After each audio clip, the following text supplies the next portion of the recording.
Okay, good. You can start. Okay. We welcome you all to this second round of training. Our topic today, or our thematic area today, is sustainable agriculture in Northeast Syria. So we'll start by introducing myself and my colleague. So I'm Clayton Mashapa. I'm a senior food security and livelihood researcher for IMEP. I am an agriculture and natural resource management practitioner by profession. It's my pleasure to also let you know that I once worked in Northeast Syria, Derek, Amuda. At some point around 2017, I was working for Mexico, Northeast Syria. So I was also bred there. Over to my colleague Dana, who will be supporting me. She's with me here. Over to you, Dana. Sabah al-khair, everyone. I think I met some of you who were on the call last time. My name is Dana Jaha. I work as a market system and value chain analyst at IMAP regional office here in Amman.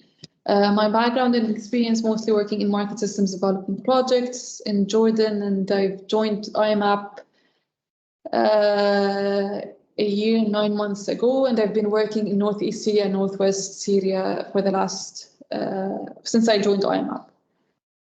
And I'm here to support in any language issues إذا تحبين أحكي أي شيء بالعربي أي تدخل anytime يعني. Excuse me. Okay, thank you, Dana.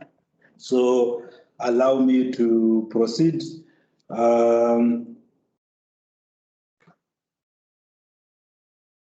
Yes, there we are. So we would start by defining agriculture, as well as defining sustainability. Since our thematic area today is sustainable agriculture in Northeast Syria. So the first aspect is to say, what do we understand by agriculture? Can we define agriculture? It might appear so obvious to everyone, but it might not be the exact way we may understand it. So for us to be on the same page, I'll start by defining agriculture.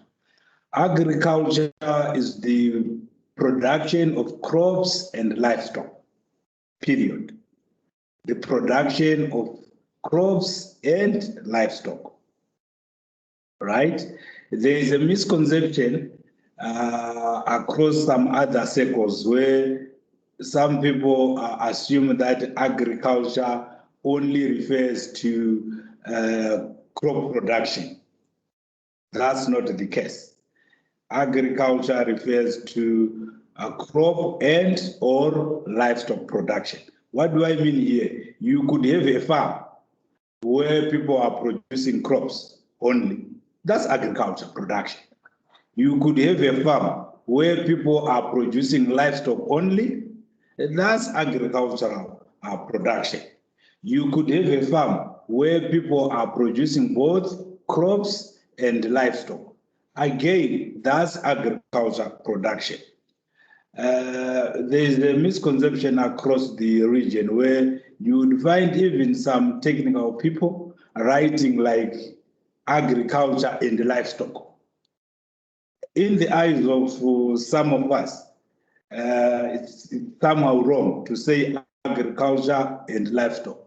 It's just like saying food and bread. We all know that bread is food.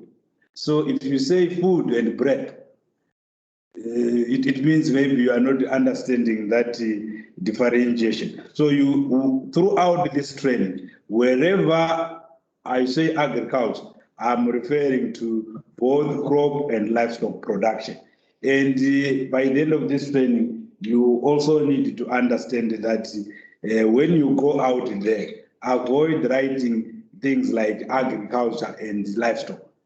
It's just like writing agriculture and crops production. You see? because within the agricultural production, already livestock is involved. Okay, now we all understand what we mean by agriculture.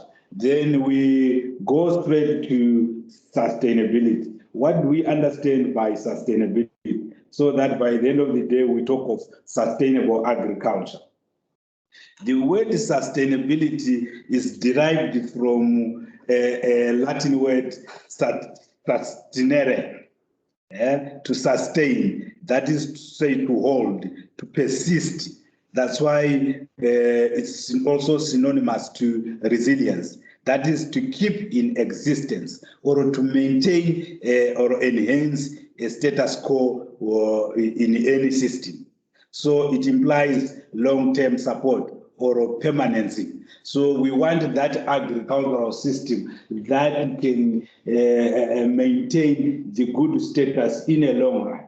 We want that pro-resilience agricultural system. That is to say, the system has to be sustainable. It has to benefit the present generation as well as taking care of the needs and expectation of future generations.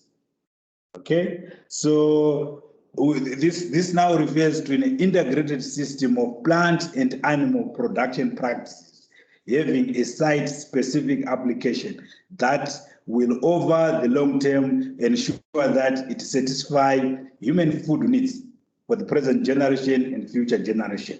It also has to enhance environmental quality. That is to say, we should avoid environmental pollution in as much as we practice sustainable agriculture.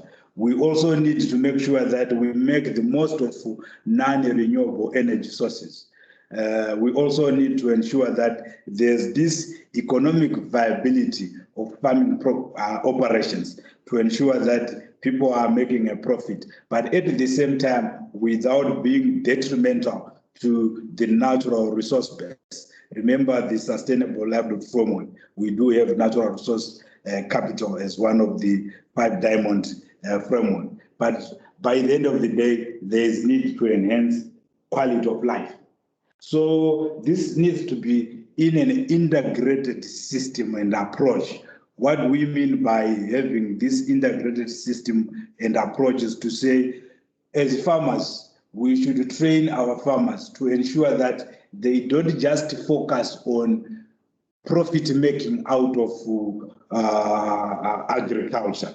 It has to be a profit making system with or integrated with environmental conservation to ensure that natural resources are not depleted for the sake of future generations. Failure to do so, farmers are bound to only make short-term benefits, and they will make losses in a long run. That is to say, in future years or seasons to come. So there is the definition for sustainable agriculture practices. Now, coming back closer home now, the Syria context. And this is actually trying to say, why do we need to practice sustainable agriculture in the Syria context, right? We all know that quite a number of people are in need across even northeast Syria. For example, 5.4 million people were reached with the regular food baskets on a monthly basis across Syria. It's because of need. These people could not actually provide for themselves, right? And then again, at least 1.7 million people have benefited from life-saving assistance, including distribution of wheat, bread, and bakery support on a monthly basis.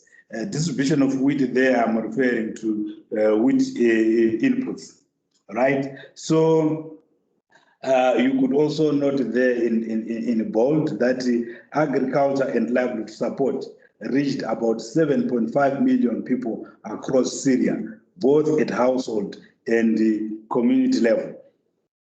This alone is an indication that agriculture is the backbone when it comes to ensuring food and livelihood restoration in Syria. That's why even humanitarian partners have to reach almost over 3.7 million people across Syria with agriculture and livelihood support. This is why, because it's known that agriculture drives or ensures food security and livelihood restoration in Syria. And let alone, we all know that northeast Syria happens to be the bread basket of Syria. So most of the agricultural activities, both crop production and livestock production, are mainly done in northeast Syria. So again, taking closer to the northeast Syria context there, you could also see that over 1.47 million people received agricultural inputs through livestock distribution support, livestock inputs distribution support, be it restocking, be it vaccination support, be it fodder support. Also, people received the garden kits for low input garden support, be it drip irrigation system, be it vegetable seeds inputs. They also received some cereal input support in the form of seeds, be it barley seeds, wheat seeds, and so forth. Then, of course, there are some vocational training and the business grants, which are also interlinked to the agricultural sector.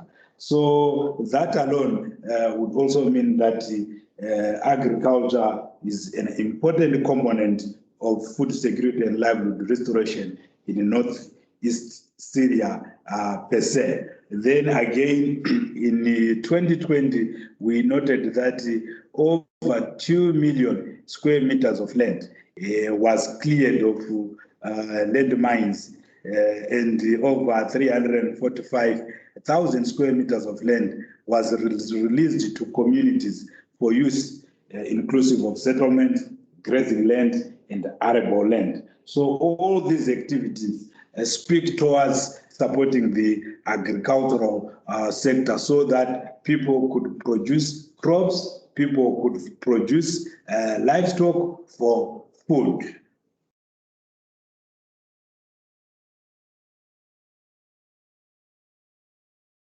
But however, despite all this support from humanitarian partners, we still have some needs which are still perpetuating towards the need to support agriculture production, that is crop and livestock production. Why are we still having these needs, regardless of some support coming across from different humanitarian partners? We noted that the situation in 2021, according to the current humanitarian needs overview by the whole of Syria cluster there, it is estimated that 14.2 million are still in need of some form of food and agriculture assistance. And the food insecurity, that is people in need, has risen by over 45% in the last year. So again, this is cause for concern. This is again continue to tell us that there is need to continue supporting people in some form of food and agriculture assistance.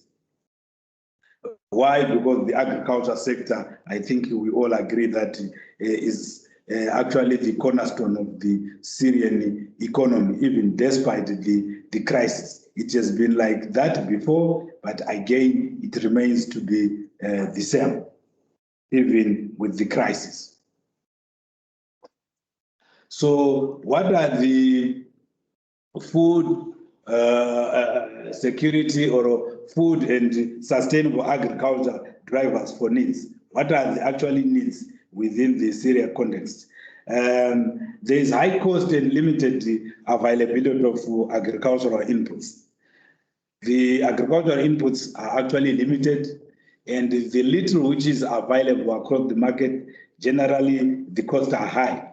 Then, of course, there are also some damages which the irrigation infrastructure experienced during the conflict. So there is need for rehabilitation of these infrastructures. And then generally, there's this degradation of livelihoods, as all these livelihood assets are dilapidated, and due to all these high costs and limited availability of agricultural inputs, then generally this leads to degradation of livelihoods, or we can simply call it loss of livelihoods, and income generating opportunities tend to be missed, because once the agricultural sector is disturbed, then again it also serves many industry and thereby affecting the economy per se. Then again, the regional economic and banking crisis is also affecting trade in Syrian produce. Then again, recently we are experiencing direct and knock-on effects of the COVID-19 on food security and the agriculture sector per se. And we all know that there's also an issue on wildlife fires, destroying crops, livestock pastures, as well as the ranges. That is to say, these wildlife fires, which occasionally occur in northeast Syria, they have the tendency, of course, to destroy crops. This will also negatively impact on crop yields. They also destroy available pastures and ranges. This will also have a knock-on effect on the availability of forage for livestock feeding, thereby again disturbing the agricultural production activities. And with less agricultural production, it will also mean less food for northeast Syria. And that will also imply that there is high demand for food, for less available food. And again, this will have a triple effect of causing food price increase. And then, let alone, we also know that Syria by nature is within a semi-arid climate region. Hence, the conditions are more or less of semi-arid. That is to say, is more or less of a desert. Yeah, and again, the agricultural system in northeast Syria is also exposed to climate-induced shocks, such as extreme weather events. I think we are all aware that northeast Syria, just like many parts of Syria, normally experience some floods, erratic rainfall, all contributing to the worsening situation in the agricultural productivity in northeast Syria.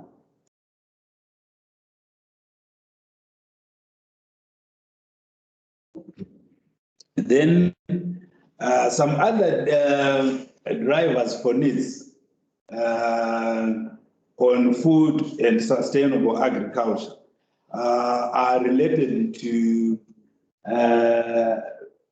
displacements. You would realize that, for instance, after the aftermath of the government of Syria offensive in northwest Syria, as well as the Turkish conflict, recently the Peace Spring operation, where there was this creation of the buffer zone. All this resulted in the displacement of thousands of people, most notably farmers, further reducing primary food production. And at the same time, as these people also move to areas of a relatively safer environment, they tend to increase localized population in these particular areas, thereby also increasing competition over natural resources, which tends to continue to intensify. And if the natural resource base is actually overridden or pressurized by the over-increasing population, even within a locality, this tends to strain the natural ecosystem to such an extent that you begin to experience degradation of natural resources. For example, if you say you do have a particular river which used to serve maybe 5,000 households, right? And then soon after, say, a displacement due to the conflict, maybe that particular location of 5,000 households, maybe it receives, say, another 5,000 households in the form of newly arriving IDPs. That would mean that the population boom will multiply, say, to 10,000, for example.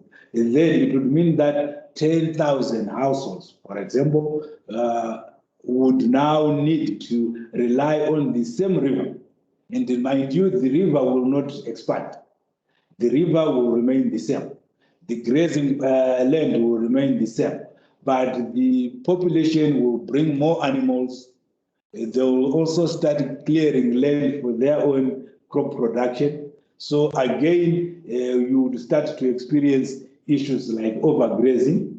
You would also start to experience issues like stream bank cultivation, as many more households will also try to earn a living from, say, crop production. And that alone will start straining the available natural resources. Maybe with stream bank cultivation, you will start experiencing siltation of the river. You will start to experience high rates of soil erosion, all being deposited maybe into the river. A silted river, we also know that it will also affect the natural river flow, thereby also limiting the river output and so forth.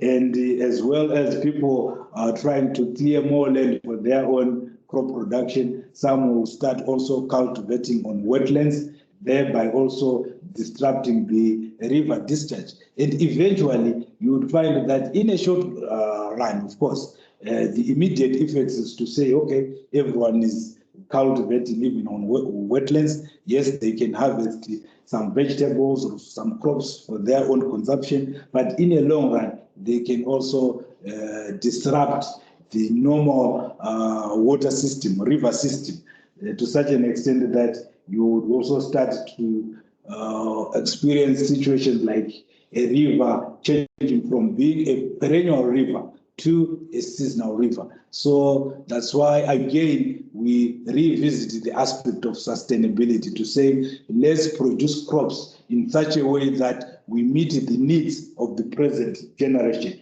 without jeopardizing the expectations or the needs of future generations. That is to say, let's, for example, in the scenario which I've shared with you about this IDP movements and overstretching the locally available natural resources.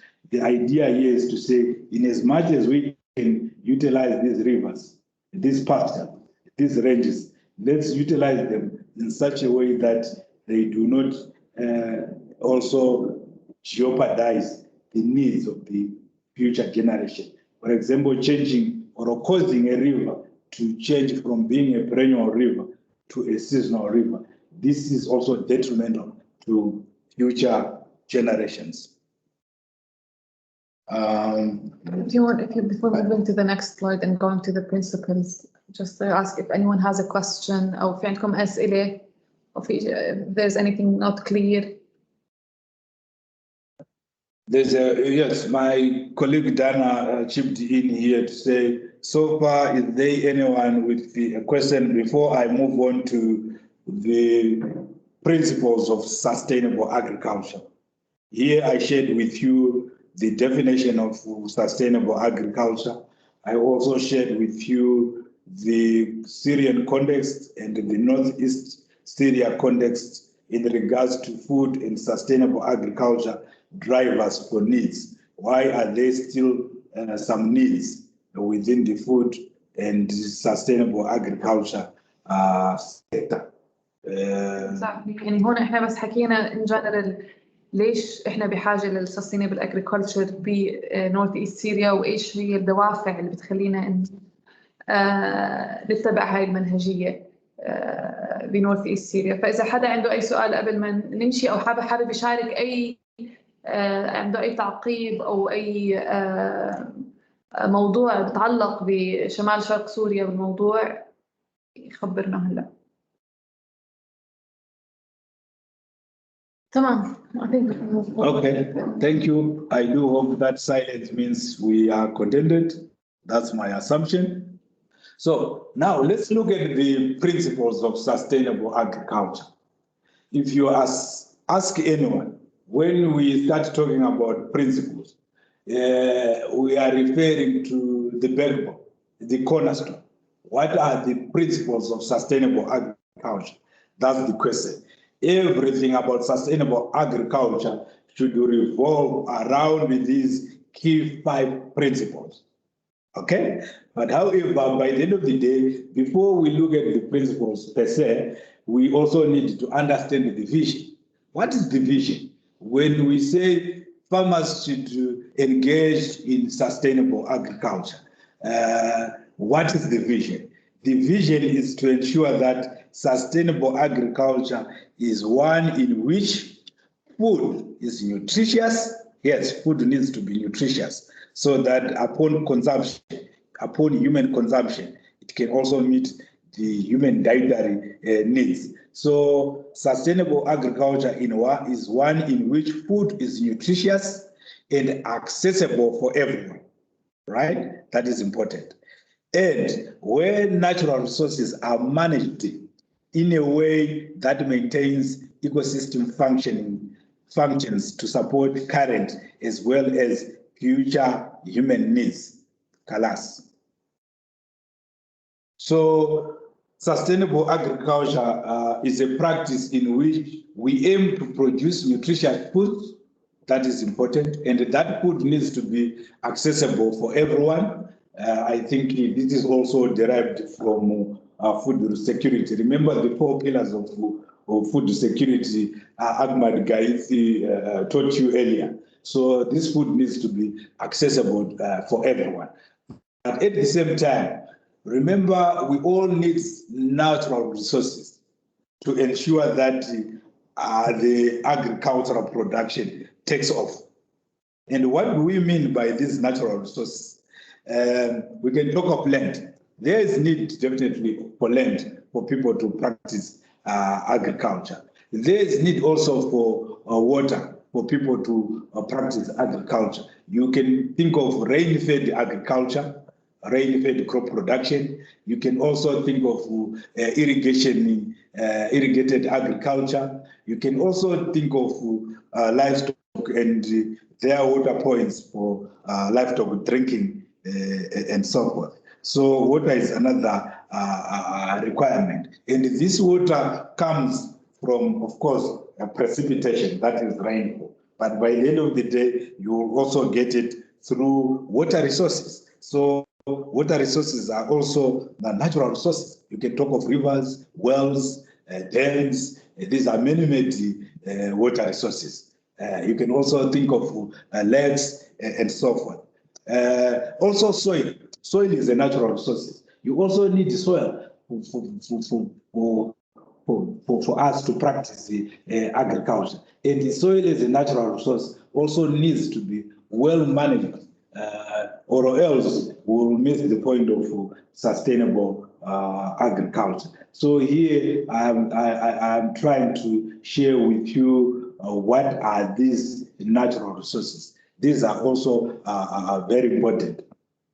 And this needs to be maintained in a way such that the ecosystem functions persist to support the current as well as the future human needs.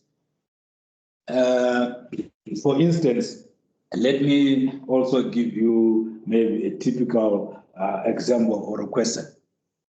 What are the 3 conditions necessary for germination? We all know germination. We all know, Dana will also help me to get responses through text here. I would want maybe at least 2 or 3 people to text us here to tell us to say, what are the 3 conditions necessary for germination? Any form of germination. Think of any seed. Every seed needs to germinate into a plant, right?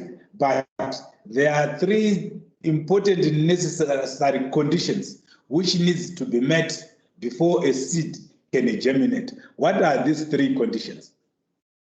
Why am I posing this question? This will take us to the aspect of saying we need to manage our natural resources in a way that maintains ecosystem functions. If we also disrupt the ecosystem functions, it would mean that we will miss it in processes like germination.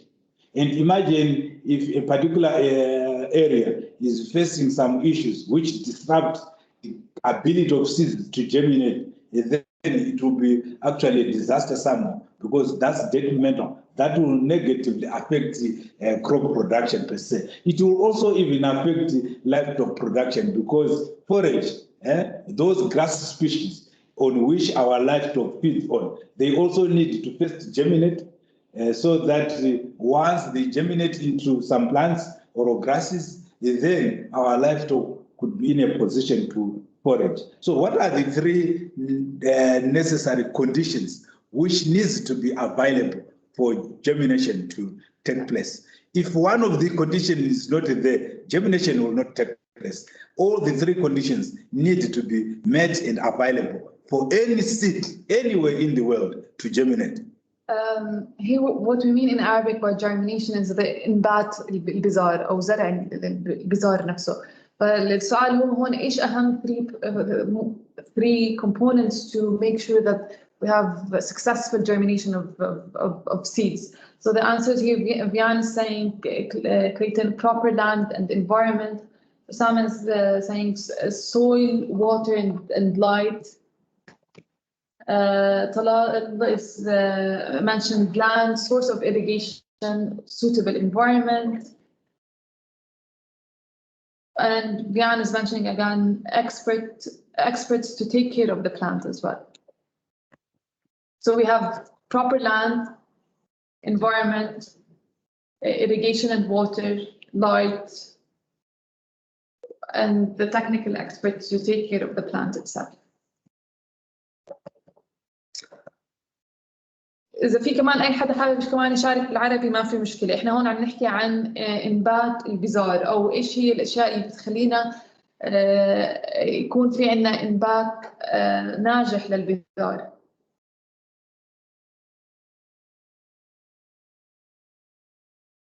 Okay.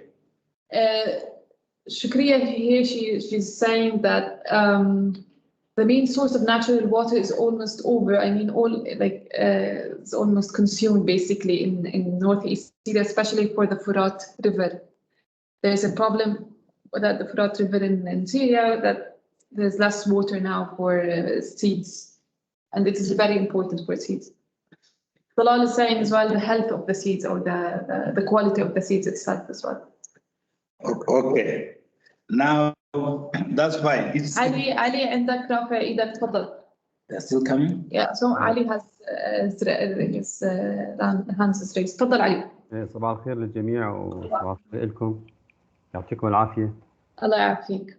بس مشان العوامل المتحكمة بالنسبة لإنبات البذار، هي في عندك عدة عوامل. جودة البذار، كمان مصدر البذار، كمان عندك تاريخ إنتاج البذر، له دور بالإضافة إلى الظروف الجوية من حرارة وكذلك رطوبة. كل العوامل تكون مؤثرة على نسبة إنبات البذور، بالإضافة إلى ظروف تخزين البذور كمان له دور كبير بنسبة إنبات البذور.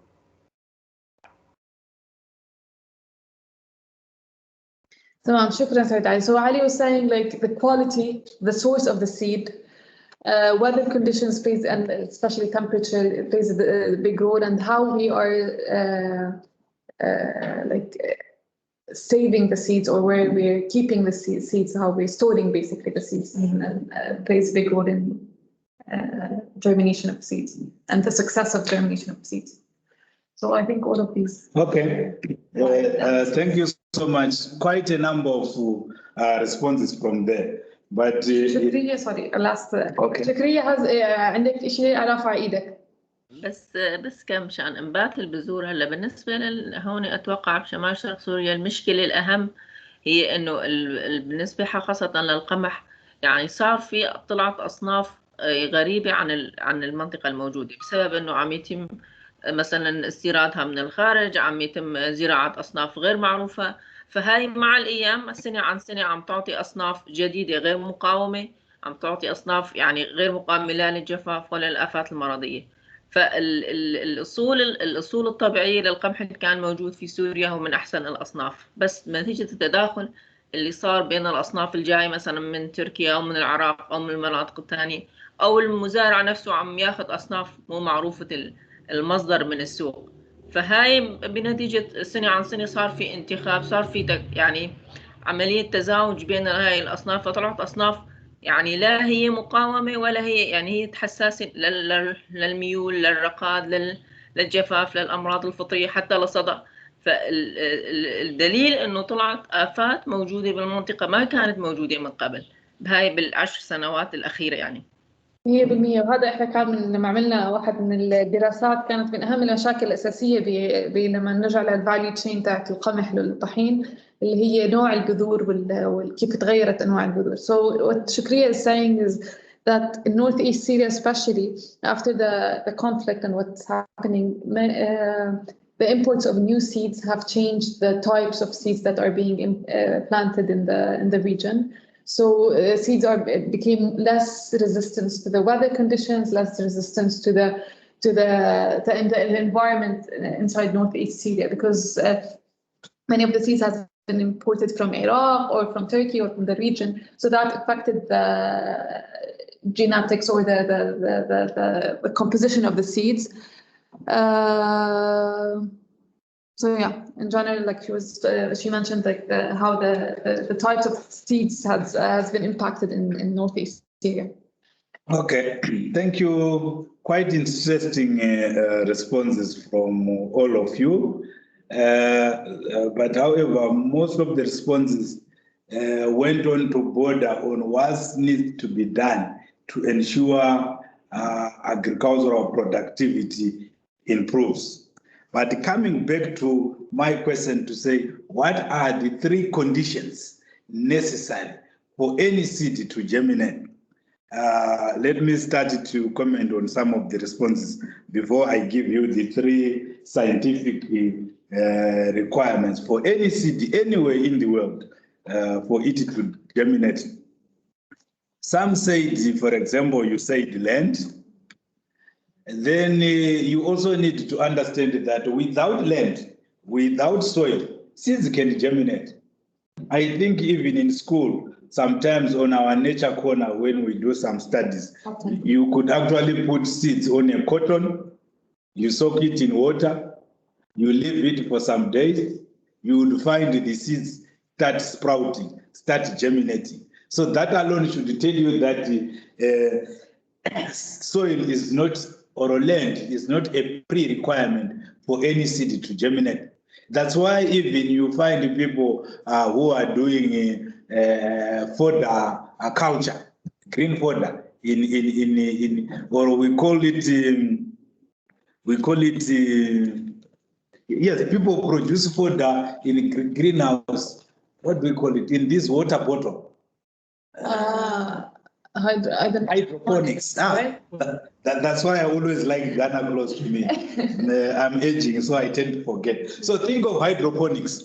Normally, we don't put this soil in there, just dip things in water. Sorry, but I just want to clarify. Hydroponics هي الزراعة المائية أو زراعة استخدام المي اللي بتكون ما فيها أي نوع من السويل أو التربة يعني. You see, so that alone could tell you that with or without soil, still seeds can germinate. Some say that we need experts. With a person or without a person, seeds can germinate, whether you are an expert or not. I come from Africa. I was raised by my mother, who is a subsistence farmer. She used to produce vegetables for sale to send me to school. Here am I today. She has never been to school. She is not an expert academically or technically, but still she can plant her seeds and they germinate. So yes, we need experts to ensure agricultural productivity, but we don't need experts to ensure that seeds germinate. Some said, anyway, but let me now take you to the response. The only three conditions necessary for germination are water, oxygen, and optimum temperature. Colors, water, oxygen, Put them on the and box. optimum temperature. You can later Google after this study for your own further reading to understand this. And I'll tell you why I've given you this example. Optimal temperature? Yes, optimum temperature. Why? Because in a seed, there is stored food, of course, in a particular seed. Then you need the water to digest the stored food in a seed, right? So basically, the first thing is that a seed, wherever you put it, it will absorb water. Once it absorbs water molecules, then this water will start digesting the stored food in the seed. Once the stored food is digested, then oxygen comes in for respiration. Once we talk of respiration, already we are now talking of energy. Energy for what? Energy for germination. So you need water to digest the stored food in the seed. Then once the stored food is digested inside the seed, the oxygen will play on this digested food through a respiration process to yield the energy. And then this energy is used by the seed to germinate. We need the optimum temperature for the enzymes within the seed to be active. Otherwise, the reaction will not take place. So these are the three conditions necessary for germination. That's why each and every time we store our grain, we must make sure that there is no moisture wherever we are storing our grain. Otherwise, they will start to germinate. If you eliminate water on any seed, it will not germinate. Then again, you need to manage your temperature, right? Oxygen is always available. Why am I emphasizing on these three conditions necessary for germination? This is because, remember, we are saying oxygen is also found in the air. So we need to manage our natural resources in a way that maintains ecosystem functioning. So we need to avoid air pollution to ensure that we don't disrupt our air as a natural resource, which is very important for respiration, for our seeds to. Okay, that's it. So in this regard, these three conditions, water, oxygen, and optimum temperature, they need to be maintained in a good way. So this water, the source of water, of course, is rainfall, which will also find its way into rivers, dams, wetlands. Later, people develop canals. They start pumping for irrigation and so forth. But water is important. Oxygen is important. Temperature is important.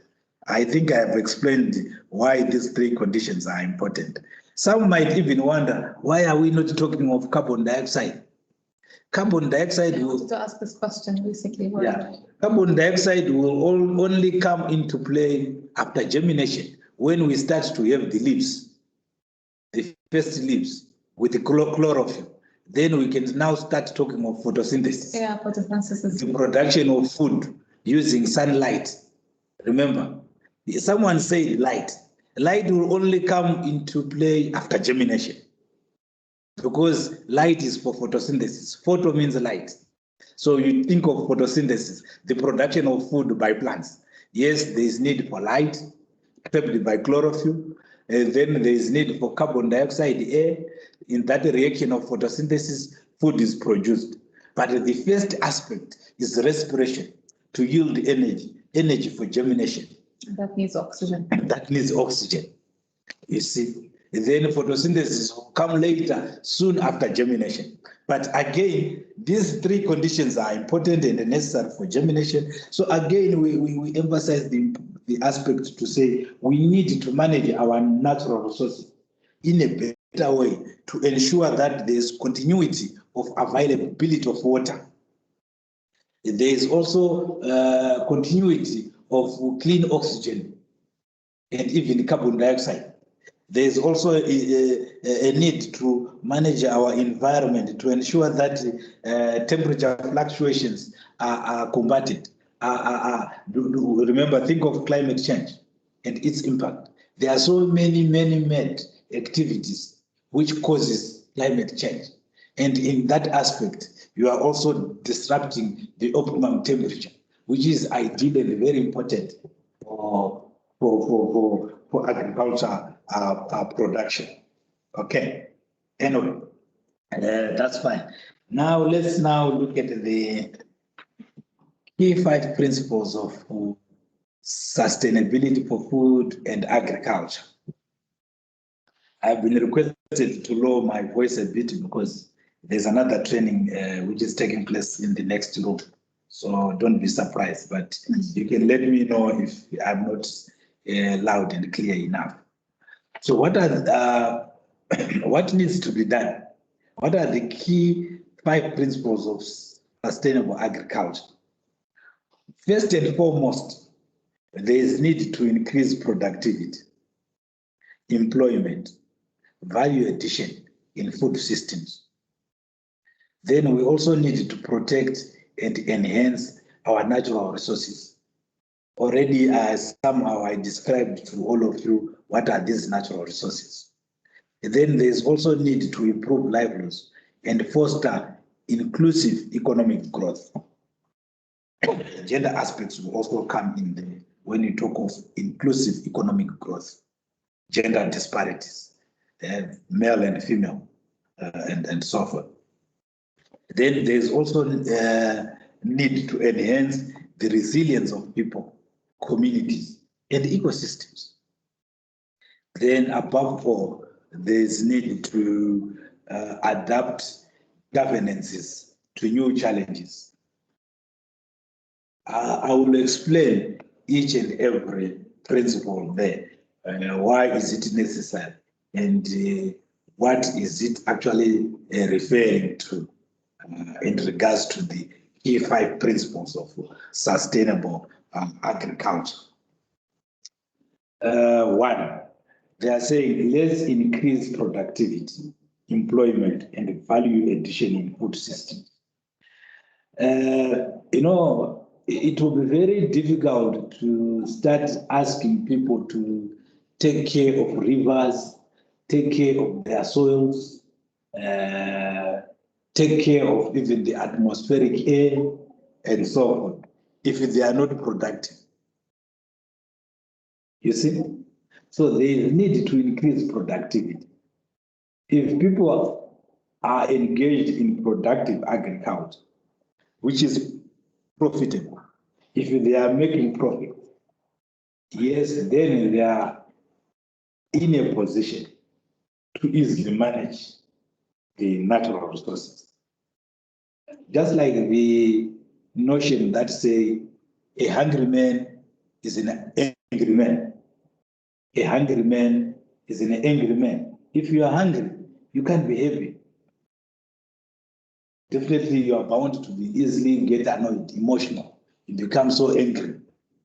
So in this case, if the agricultural production system is productive, is profitable, if people are making profits, then it's easy and easier for these farmers to also start taking care of their surroundings to ensure that they can benefit in their present status, as well as ensuring that future generations are benefiting. Because honestly, preaching to someone to say, can you act in such a way that you are not jeopardizing future generation when that particular person is not presently benefiting? It will be something else. You see, but it's easier to preach to farmers, to train farmers, to ensure that they make profits in the short term while they are also maintaining natural resources for future generations. If they are presently making profits, it's easier that way. So that principle is calling for all of us as we go out to support farmers in a way that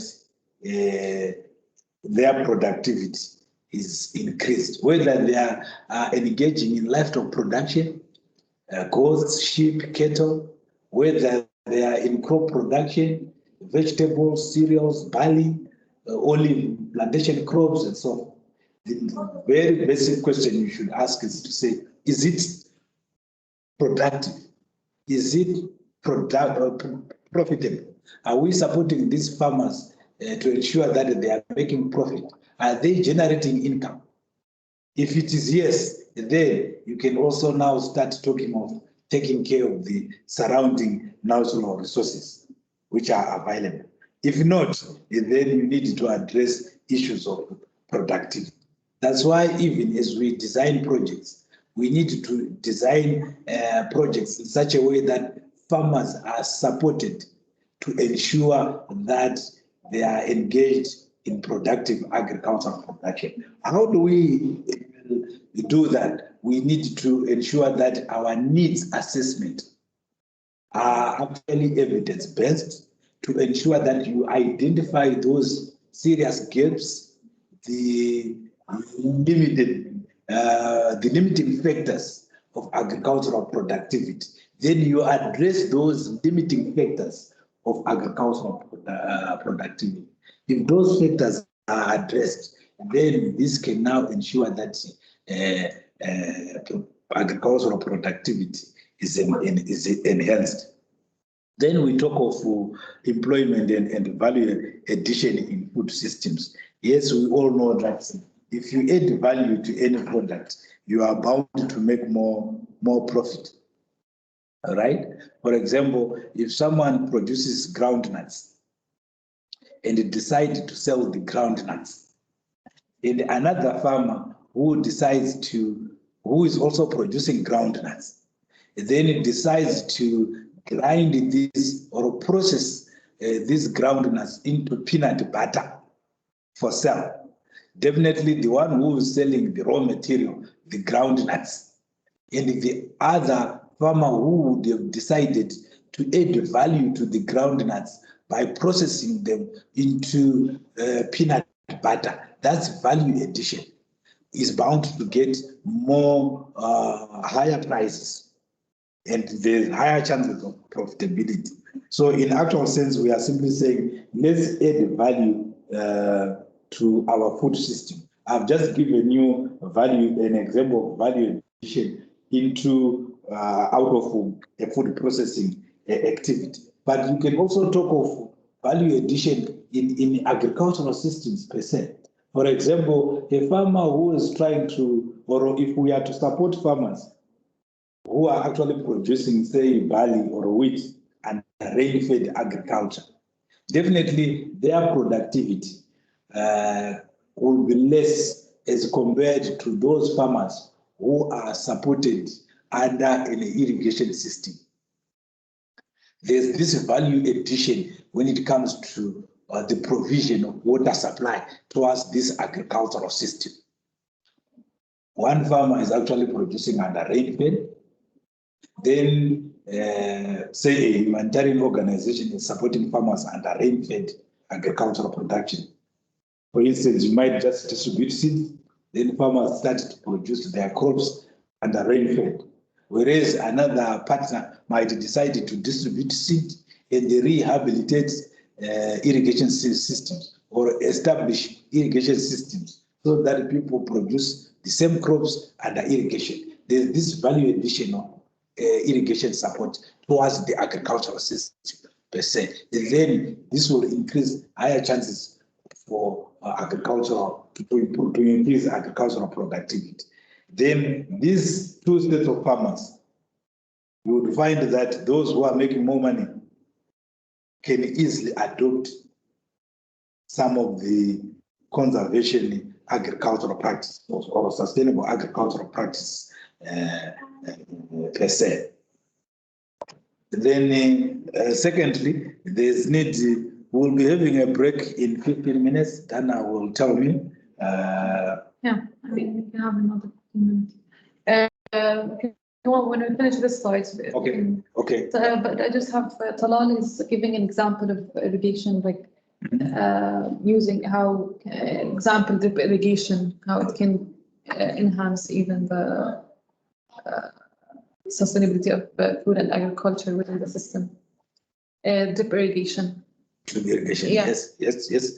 Thank you for that. That's a very good. You would find that again, if one humanitarian partner support farmers under irrigation system, some might decide to support farmers towards sprinkler irrigation. Some might think of center pivot irrigation. Some might think of canal siphoning irrigation system. Yes, that's a value added. But if another farmer decides, or if another humanitarian partner decides to support farmers towards drip irrigation, this is another value addition, which is even at an advanced level, because again, you will be like minimizing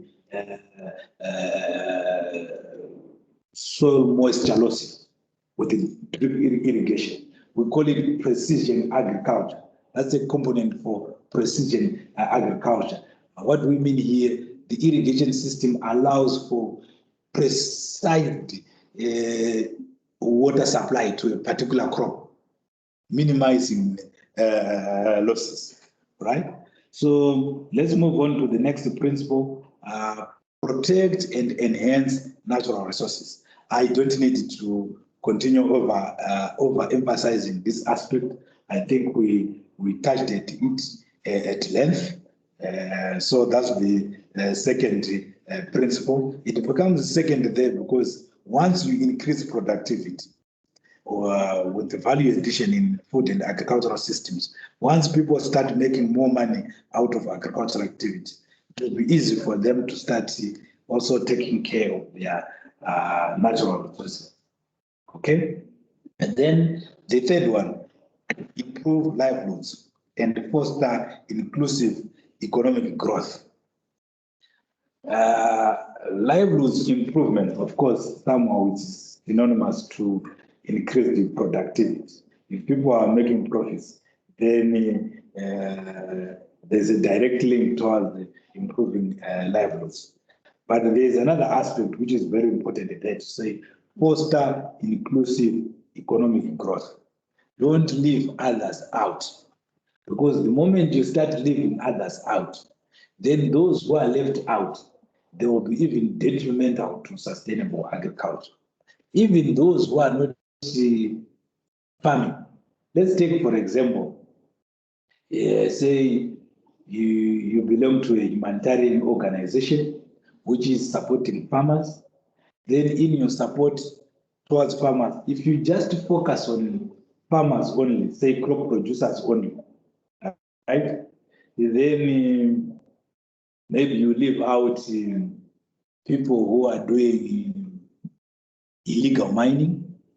They might start, say, gold panning within the river system.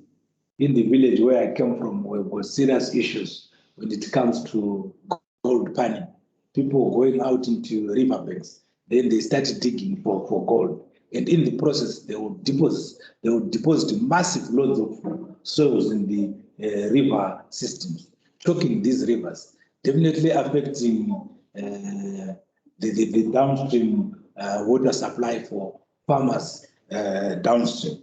So if one is asked to design a project in that particular environment, you need to ensure that in as much as you are focusing on the farmers, maybe as part and parcel of training communities, and even those who are not farming, You can also maybe plan for a natural resource management training, where you go out there and start train communities, not just farmers, even non-farmers, but because these non-farmers, somehow their own livelihood activity might also jeopardize the agricultural system. That's one aspect. Then what we also mean by inclusive economic growth is to say, sometimes you find that land ownership, sometimes maybe in the Middle East, is biased towards males when it comes to ownership.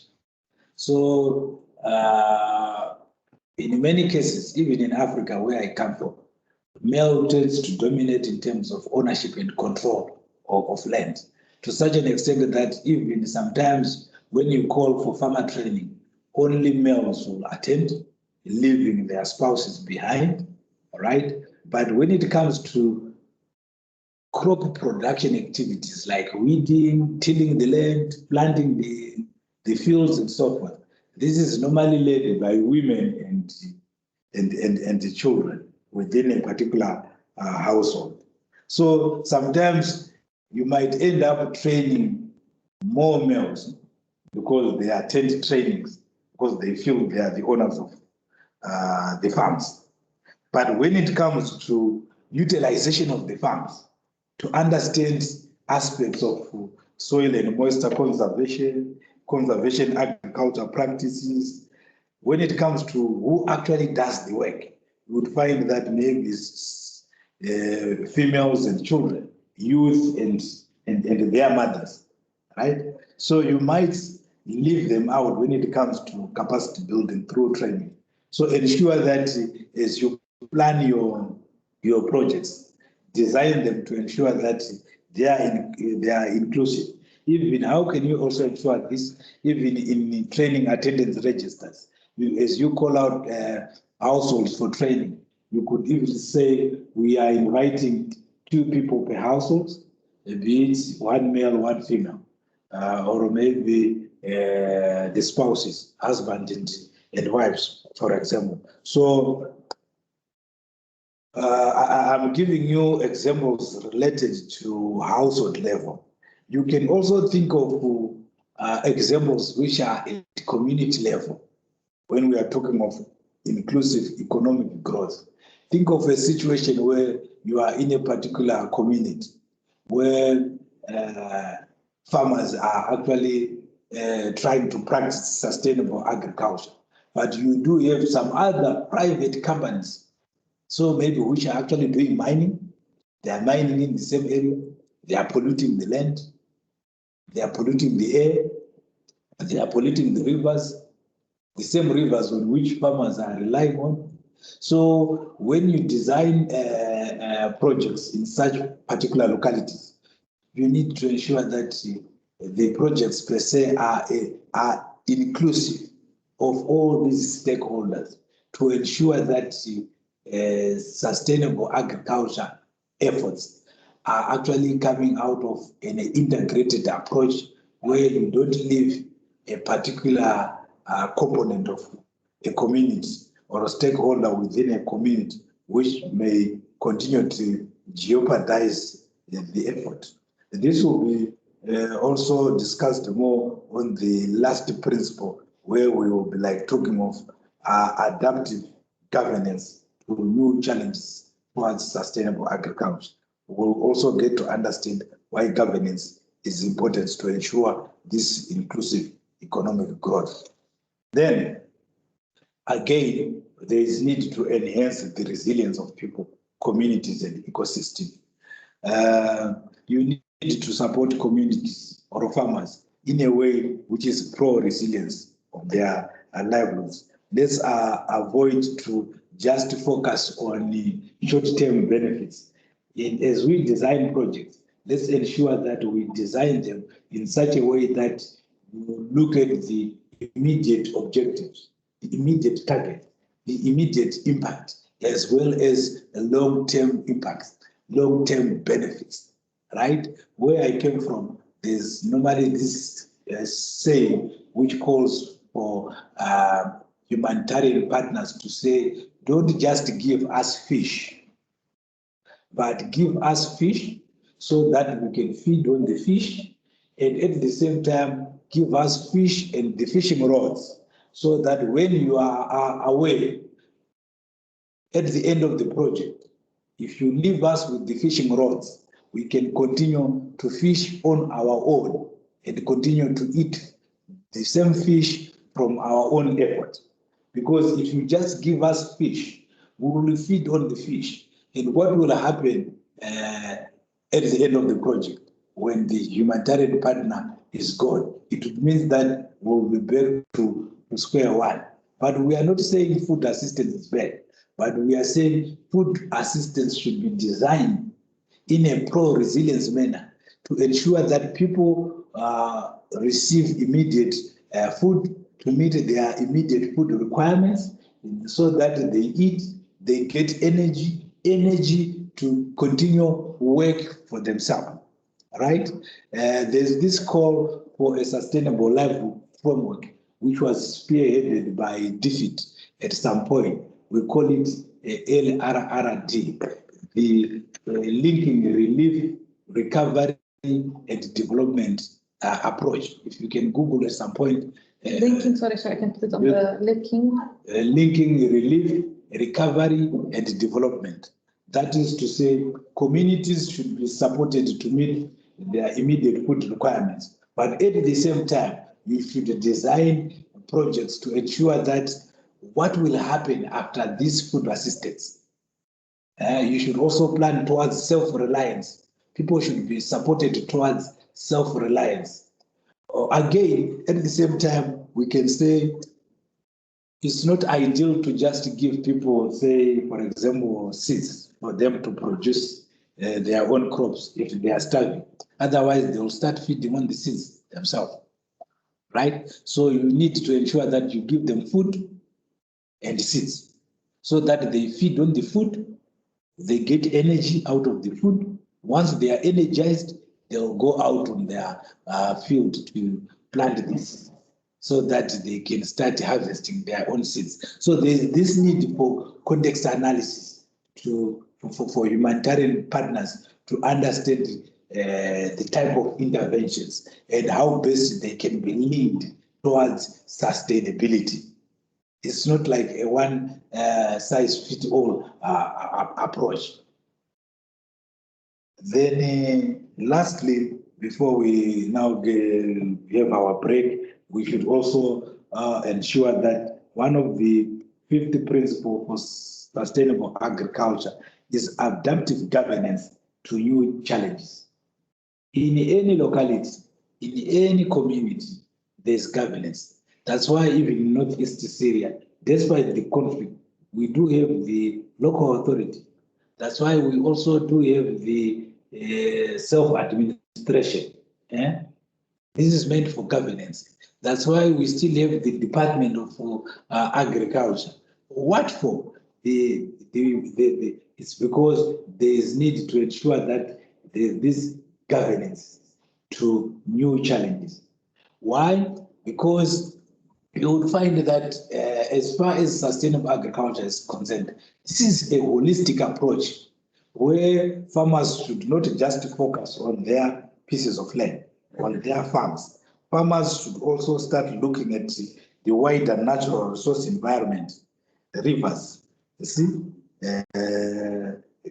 free grazing land, even the air to avoid air pollution and so forth. But you would find that farmers might not have full control of these natural resources. There is need for this governing authority to be involved to ensure that the rules and regulations at local level within a particular community are enacted. They are put in place to ensure that natural resources are conserved, managed, and preserved. What do we mean here? If you go back to my village, there's a regulation that no farmer is allowed to plant or produce crops within 30 meters from the river bank or a stream bank. We call it stream bank cultivation. It's not allowed. The local authority, the local police, or the local agricultural officer can actually come and arrest you, and you are taken to a police station. If you clear any land for crop production within 30 meters within less than 30 meters from a riverbank. Why? Because they know that once you start disturbing soils close to the river, upon rainfall, that same soil will be swept into the river system. Then it will fill the river system. We call it siltation. Then there's a tendency to dry up the river system. You see, and the future generation will also suffer, while the same farmer might benefit in a short term by just harvesting within 1 or 2 seasons, by say cultivating or by practicing spring cultivation. So this is a typical example. Then another example, when you talk of adapting governance to new challenges, I've given you an example where maybe there's a particular mining company. In Northeast Syria, you can talk of the oil companies, which are actually drilling oil. They also need for the governing authority to ensure that pollution of water resources are actually managed, and they are actually regulated to be avoided, since it will also affect the sustainable agriculture. You can also think of deforestation. Where I came from, if you discriminately cut down trees, you can be arrested.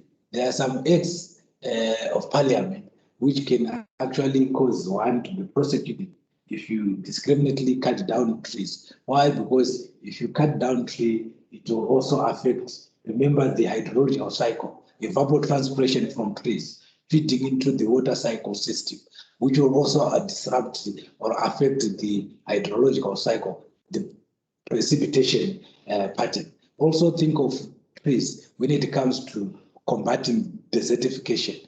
The more you cut down trees, deforestation, you will also accelerate the issues of desertification, thus degrading land, thereby also affecting crop production as well as forage availability for livestock.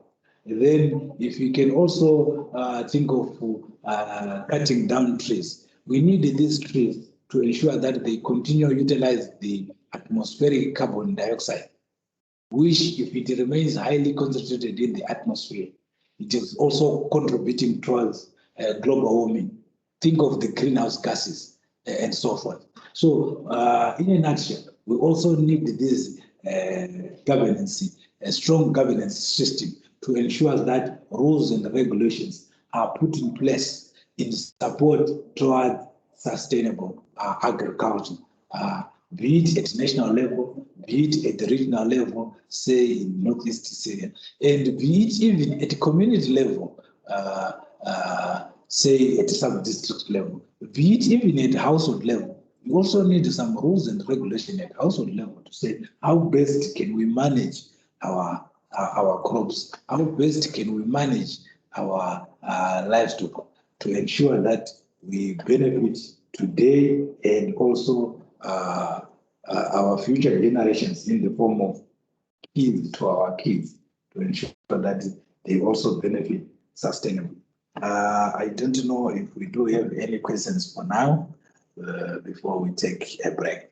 إذا في حدا عنده أي سؤال أو شيء قبل ما نروح بريك، أو في أي تعقيب حابين تضيفوا شيء على اللي حكاه كليتن. Or we break, then we'll talk of questions after the break. أو خلينا نعمل بريك، وبعد البريك إذا حدا عنده أي سؤال نقدر نناقشه. فخلينا let's break for 15 minutes. صلاح ناخذ بريك ربع ساعة. نرجع على إلا ربع. اوكي تمام، يعطيكم العافية. شكرا كثير. نرجع نلتقي إلا ربع. I can mute your mic now. We're going back in 15 minutes. We'll go back to...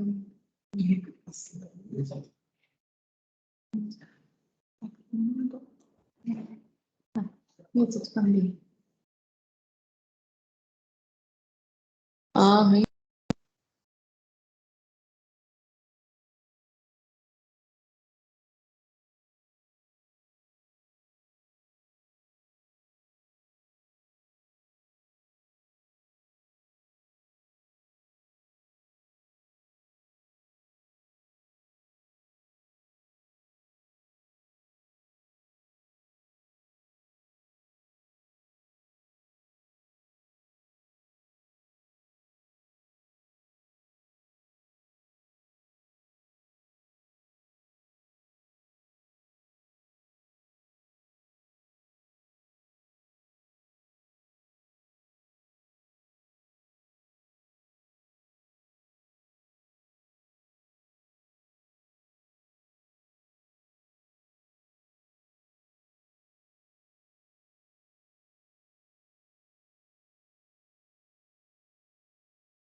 The screen is defined. Yeah.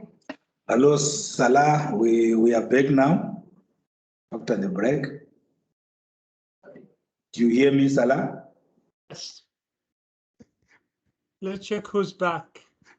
يا جماعة اللي يكتب إنه رجع مشان نعرف إنه الكل موجود.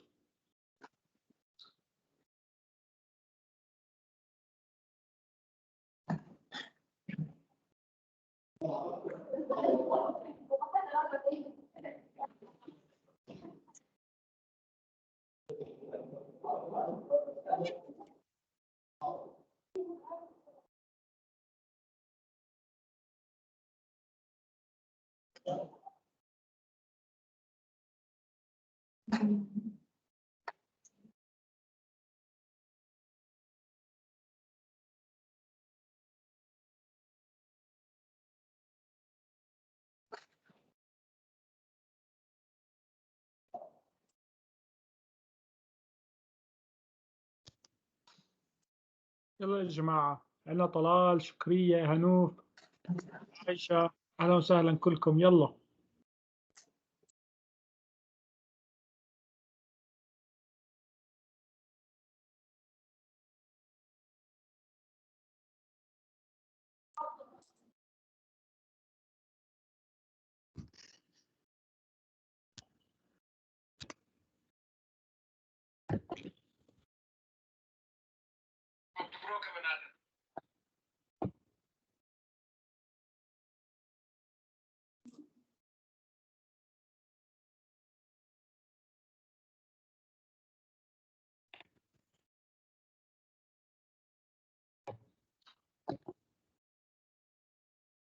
Salah, let me know once we are all ready.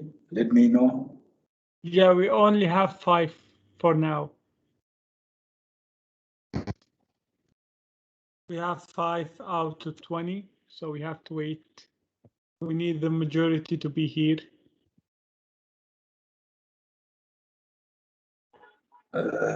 Noted, sir. So yes, we are waiting.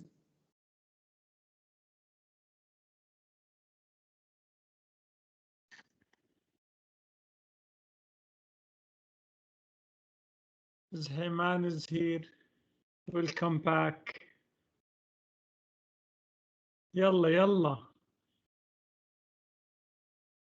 Okay, Clayton, we will wait for 5 minutes, then you can start. Okay, sir. Noted.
Okay, I think we can start. We have the majority here. Clayton, if you want to start.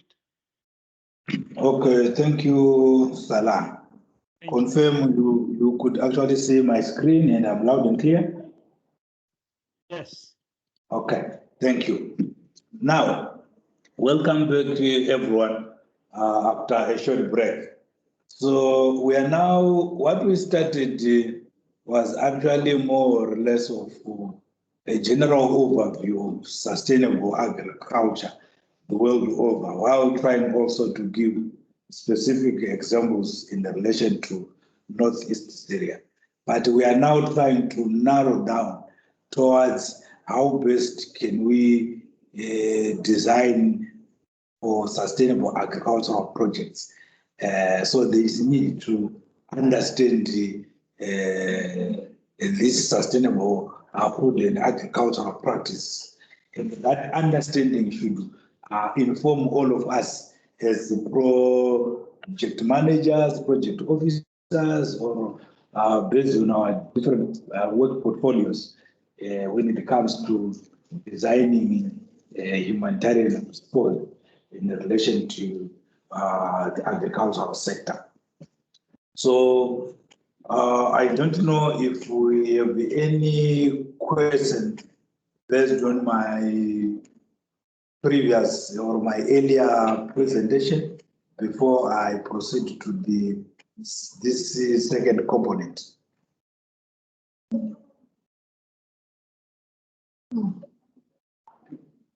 I think silence means we are contented so far, so we can proceed.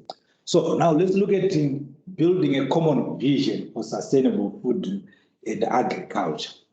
So it is very important for us as experts or practitioners to appreciate that sustainable agriculture is multifunctional. First and foremost, sustainable agriculture is integrated. Why? Because it encompasses crops and livestock. That's an integration on its own. It becomes an agricultural system. So by the end of the day, it is multifunctional. What are the main functions out of this sustainable agriculture system? First and foremost, there's an aspect of production of food and fiber. That's the very basic and first and foremost important function or aspect of sustainable agriculture, production of food and fiber. What do we mean by food? Here we are referring to crops and livestock. We all eat crops. We all eat food from crops. We all eat food from livestock. So that's the production of what? Of food. What do we mean by fiber? We should also understand that there's another component of agriculture which produce fiber. You can think of agroforestry, plantation crops, where we actually produce trees to produce fiber, and some of this fiber is even used to make papers and so forth. So we also produce fiber of some sorts. And then there's an aspect of protection of the environment. All right, that's another aspect. There's also conservation of land and resources. These are some of the functions. Then there's also development of rural communities.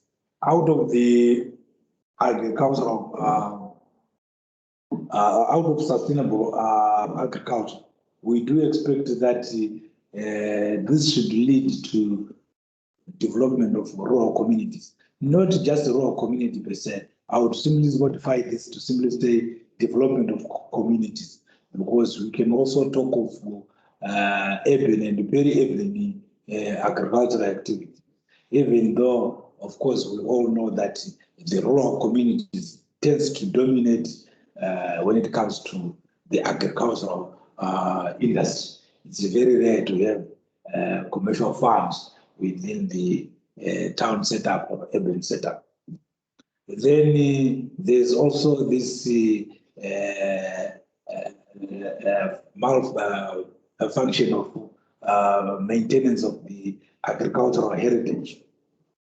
That is to say, you would find that out of this sustainable agriculture, there's need to ensure that knowledge, agricultural skills and knowledge is passed from one generation to another, be it through oral tradition, that is verbal communication, sharing information from the older generation to the younger generation, and so forth. And in more developed communities, it can even be maintained and shared through written evidence. That is the development of agricultural manuals, agricultural regulations, rules, which are actually like put down in the form of written documents or pamphlets shared across the communities. That's sustainable agriculture and its multifunctionality aspect. So there is need, we should not just focus on production of food and fiber. And Kalas, we say we are dealing with sustainable agriculture. No, we should actually focus on all those multifunctionality aspects of producing food and fiber. We need to protect the environment. We need to conserve land and resources. Then at the same time, we should produce food and fiber in such a way that rural communities or communities are actually developing in the process. Then we should also ensure that we pass on the good knowledge and the skills for sustainable agriculture from the present generation to the next generation. Then what are the characteristics of sustainability now to ensure that this agriculture remains sustainable? First and foremost, there should be a component of economic factors to be considered. All right, why? Because remember, we overemphasize the aspect of, say, farmers should be making profit so that they can be in a position to also protect the environment, also conserve the land, because it also they will also incur some costs when it comes to even the conservation of land and so forth. When it comes to, for example, say soil as a resource, you also need to feed the soil to ensure that you don't withdraw all the nutrients and leave that soil component bankrupt of soil nutrients.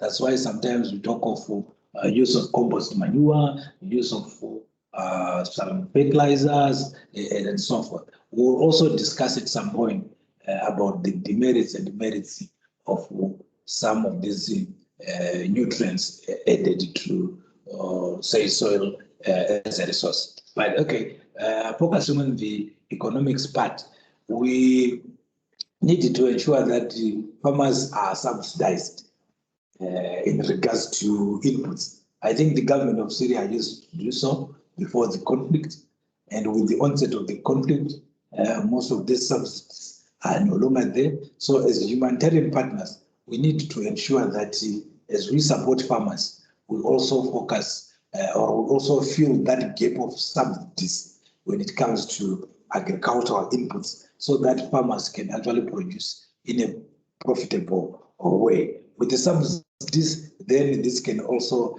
ensure agricultural income out of either crop production or livestock production. Then there's also need to ensure that there's this accessibility. What do we mean by access there? We are referring to both the supply chain management aspect, that is the input supply chain, the input side, to say farmers need to access the inputs in such a way that they can actually access the inputs so that they utilize these inputs within the agricultural production to produce outputs, and outputs in the form of agricultural produce. And these outputs in the form of agricultural produce, they also need to find their way into the markets so that they can also be accessible to consumers. right? Remember the definition is there for sustainable agriculture, where it emphasizes on the need for the production of nutritious food, which is accessible to everyone. Okay, so we are actually overemphasizing that aspect. And then again, another second component on sustainability of agriculture focuses on the environment. We already talked about conservation, preservation, as well as the animal welfare. Then the community is at the center of everything. The community is at the center of everything there. Why? Because within the community, that's where you find the environment. That's where you find all these natural sources, rivers, streams, land, soil. You also find them within the community. Again, within the community, that's where you also talk of economics, the socio-economic environment, and so forth. But by the end of the day, there is need for social justice within these communities as well. Remember the inclusive, the need or the requirement for inclusive economic growth. If something is not inclusive, it means it is exclusive. Then definitely it will be like infringing the social justice part of it. Then most importantly, within a community, we should design projects towards enhancing or promoting cooperative relationships. People within a community needs to cooperate somehow, coexist somehow, to ensure that sustainable agriculture becomes a reality. Otherwise, this system of farming in silos, where people are less cooperative, where people are not well collaborating, and then they will somehow miss it when it comes to the ideals of sustainable agriculture. Coming back to most of the examples which I have used for this lecture, you would find that there is need for cooperation. Cooperation even at community level, where, for example, upstream water users and downstream water users within, say, a river, there is need for cooperation so that water use is shared equitably. While you are utilizing water in the upstream, you should utilize it in such a way that you also have in mind the concerns and the need of downstream water users. That's why even in certain scenarios, people talk of regional collaborations within river basins. It is unfortunate that northeast Syria currently is facing some water shortages due to lack of cooperative relationships within the Euphrates river basin system. Some of the communities upstream of the Euphrates river system, because of their serious damming and control of the upstream rivers, they tend to utilize water there with less concern when it comes to downstream water users who happens to be within northeast Syria. You can also, rivers knows no boundary. Rivers knows no boundary. They can stretch from one country to another and to another country. See, I used to cross Tigris River from Duruk to Derek there. You would find the water will be flowing in that river. But if any community upstream decides to dam that river, create an impoundment, completely cut off that river, definitely it will also affect downstream water users. That's why there is need for regional regulations and rules to manage these water bodies, even within a local community. That's why you find that the local authority sometimes tends to even control and regulate borehole drilling itself, because somehow it also affects the underground water table recharge capacity and so forth. So all these aspects have got a bearing effect on the sustainability of agriculture. This takes me to the next slide.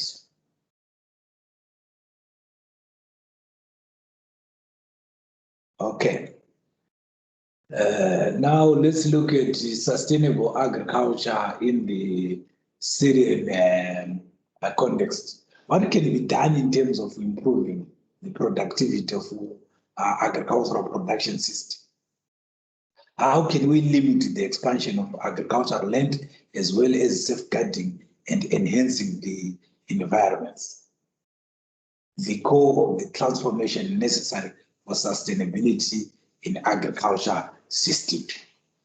Okay. First and foremost, there's a notion for many people or farmers to think that, remember we said one of the key principles for sustainable agriculture is to increase productivity, employment, remember those aspects, and value addition in the agricultural production systems.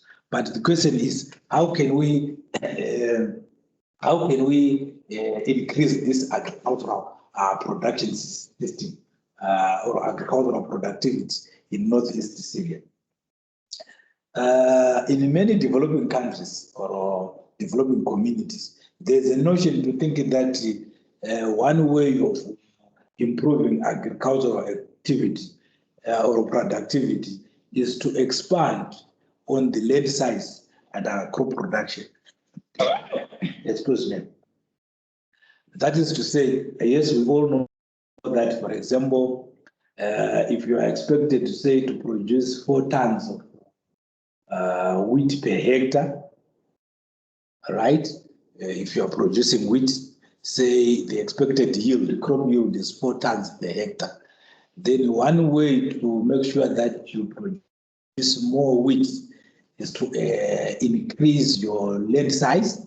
Say maybe you were producing on 10 hectare, and then if you expand your land size to ×2, say to 20 hectares, and then if you maintain your crop yield of 4 tons per hectare, it would mean that in a scenario where you were producing on a 10 hectare, it would mean that 4 tons per hectare will give you like 40 tons from the 10 hectares. Then if you expand your land, it would mean 4 multiplied by 20, it becomes 80 tons per hectare. This is almost, we would call it a layman way of just a layman way of thinking, to say agricultural productivity is correlated to agricultural land expansion. No. What is important in the realm of or the understanding of sustainable agriculture is that we can limit the expansion of agricultural land while we can ensure that agricultural productivity increases. That is to say, there is need to ensure that we support farmers to increase their yield. If a farmer used to say harvest 2 tons of 2 tons per hectare of wheat, instead of increasing the produce, the harvestable produce by expanding the land, let's support that farmer so that he can increase the yield per hectare. From 2 tons, let that farmer be supported in such a way that he can get maybe 5 tons of wheat per hectare. Already you are improving agriculture, you are increasing agricultural productivity on the same piece of land without cutting down more trees, without clearing more land for agriculture. Because if we stick to the notion that we need to expand agricultural land to make sure that we get more food, it would mean that people will continue cutting down the much needed forests, which are very vital and important to combat desertification as well as to combat climate change.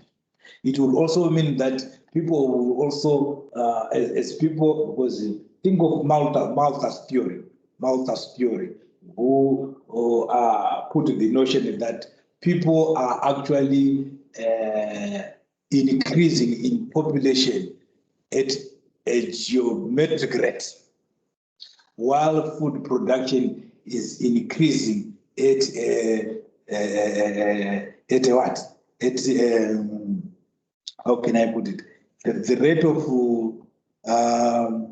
food production is lagging way behind from the rate at which people are increasing in terms of population. So it is also unfortunate that the land is not expanding in as much as people are increasing when it comes to their population. They are increasing in terms of numbers, that is people, while the land is not expanding. The land will remain constant. So we'll be like having more and more people expected to rely on the same cost and size of land, all right? So we should make sure that we improve more on technology to increase agricultural productivity on the same piece of land without expanding the land, because the land is limited, whereas the population is expanding. So in each and every time you design your projects, make sure that you do some need assessments based on evidence. You happen to find out some limiting factors of agricultural productivity. You address those limiting factors. If people are lacking in terms of subsidies, go for the subsidies. If people are lacking in terms of knowledge, go for capacity building through trainings. If people are lacking in terms of provisions for agricultural extension service delivery, go for it so that you increase crop yield. That is to say, if people used to produce, even as part of our indicator formulation in our projects, we should say if at baseline people were producing, like farmers were producing, for example, like 1.5 tons of wheat or barley per hectare, with the project support at end line, are they now producing at an increased crop yield? Are they now producing up to, say, 3 or 4 tons per hectare? If there is no change in terms of yield per hectare, it means that with or without the project, there is no incremental gain. You get it? So we really need to focus more on increasing the yield rather than expanding agricultural land. Why? Because expansion of agricultural land, it will also mean land clearance, which will also jeopardize the natural ecosystem. You will start finding people cropping or even practicing streambank cultivation, right? You will also start finding people even clearing a land which would have been even reserved for wildlife management. You would also start seeing people clearing forests for agricultural production. Why do we even need forests to ensure agricultural productivity? If I may ask, if I may pose for a question, why do we also need the natural forest? It's very important to ensure agricultural productivity. Why should we not destroy forests? Because if one is producing crops on a farm surrounded by a naturally maintained forest, that farmer is bound to produce to harvest more than another farmer who is actually trying to produce the same crops in a barren, surrounded by a barren land. I think I should pose a question to all of us so that we appreciate the importance of these natural resources. Your question is why forests and wild forests are important for agriculture.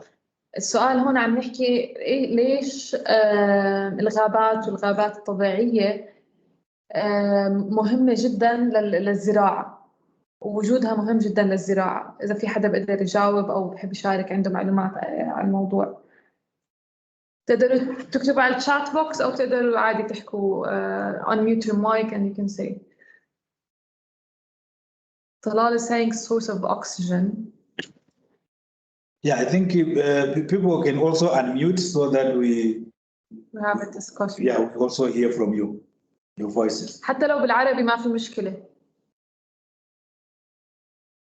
السؤال كمان مرة، ليش الغابات الطبيعية الموجودة بالطبيعة مهمة للزراعة؟ غابات والأحجار. أحراج sorry.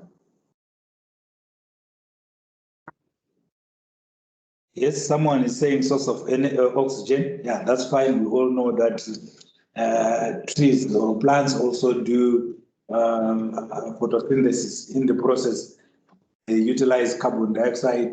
Then they also releases oxygen. After some of the oxygen is used for respiration as well, but they also releases clean oxygen, which is also good for crops. Ali, I can see your hand is up there. You can also contribute.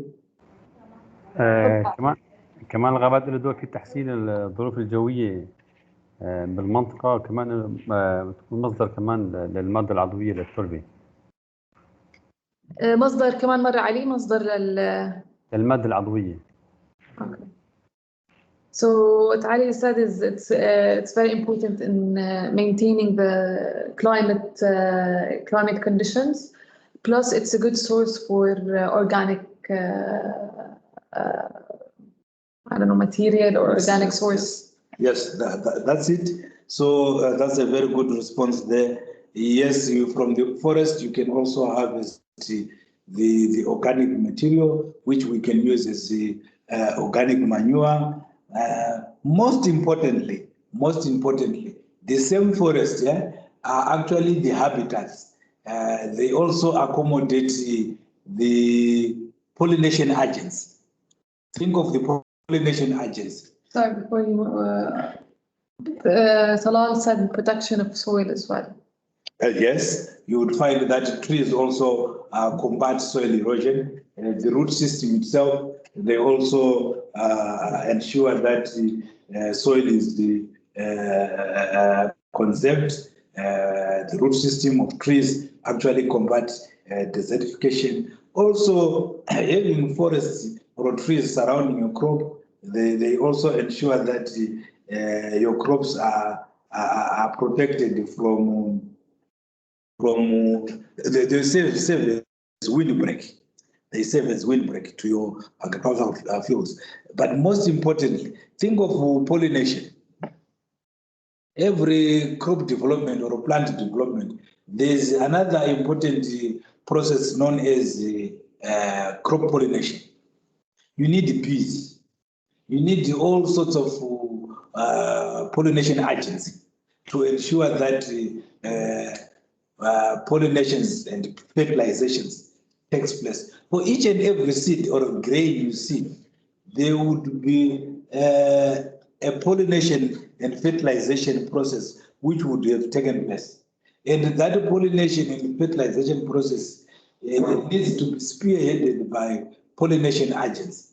And mainly the main pollination agents in nature happens to be the bees and other insects. So by destroying these forests, actually you will also be reducing the numbers of pollination agents. The less the crops are pollinated, the less their capacity also to produce fruits or grains and so forth. You see the point?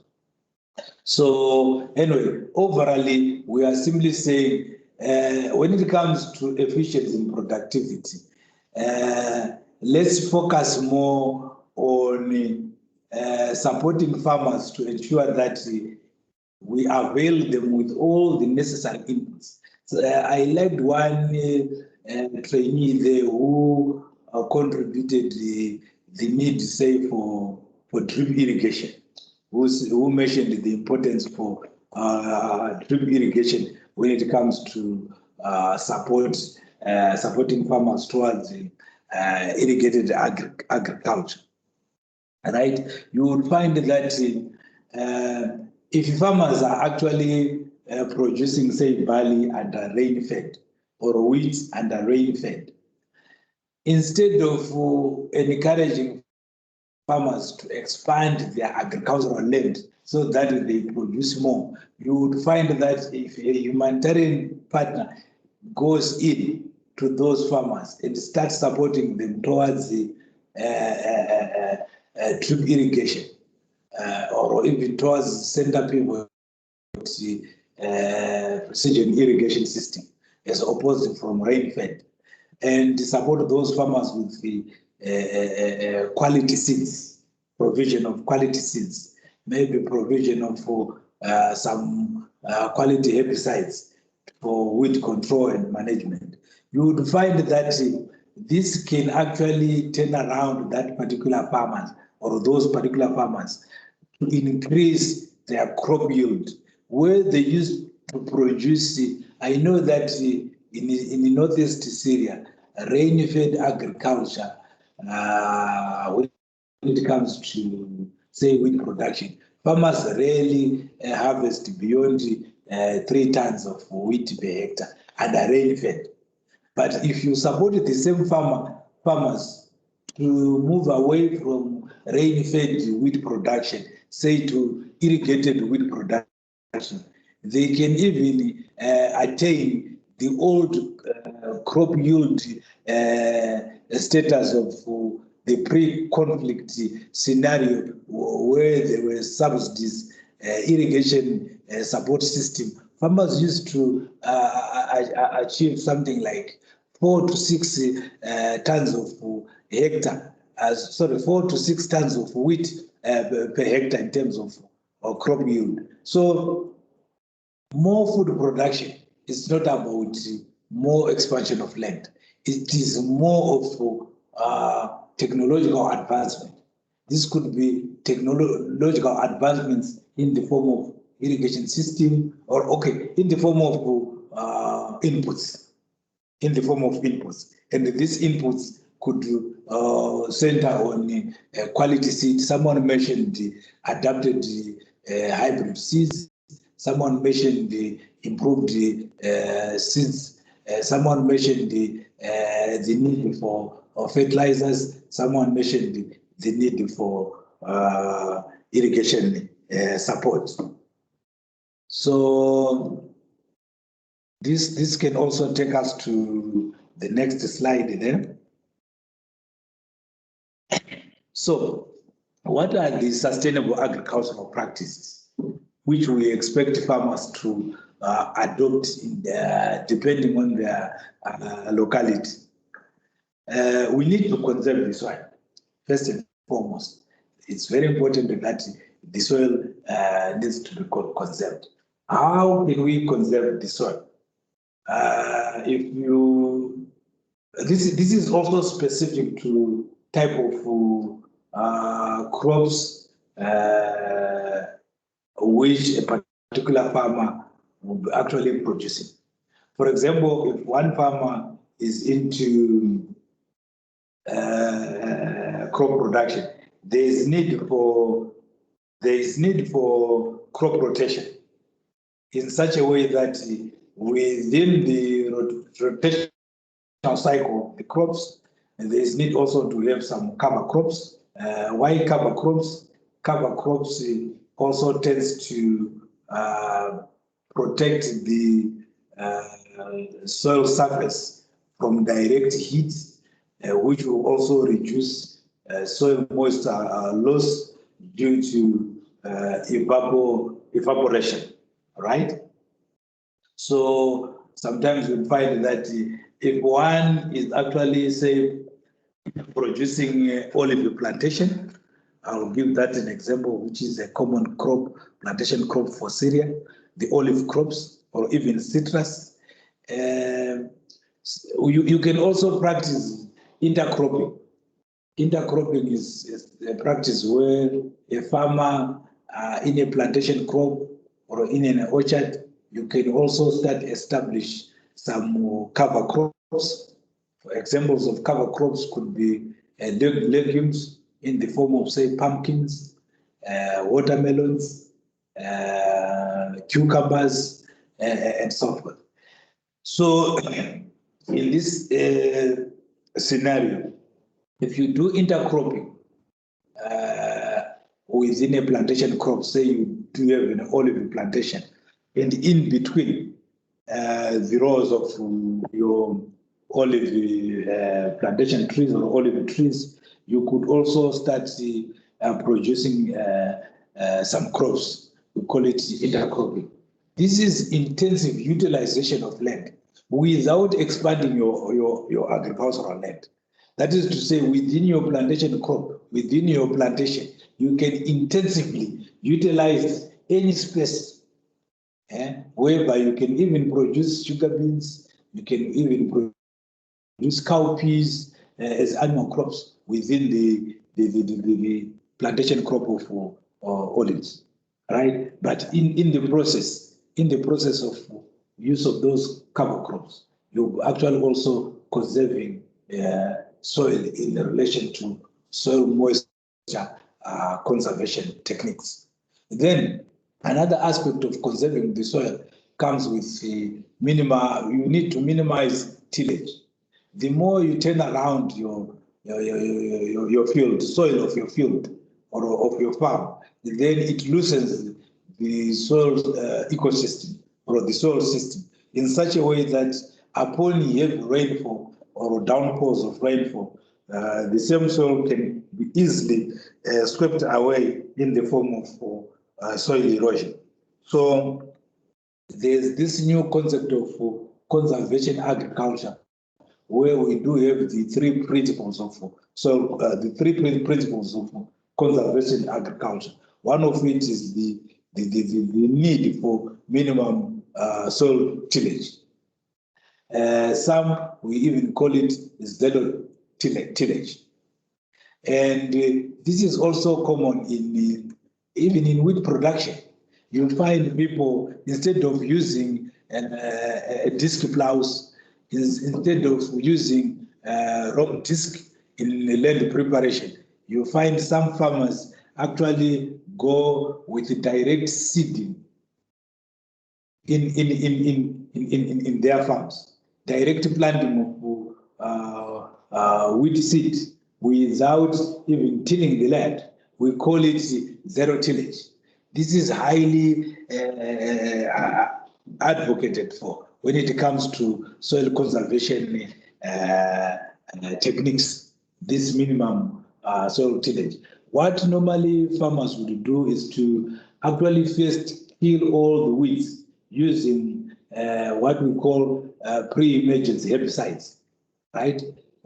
Farmers could actually start applying chemical herbicides to kill all the weeds, right? After killing all the weeds, then they actually do direct seeding using planters. They actually plant the wheat seed. Then they irrigate.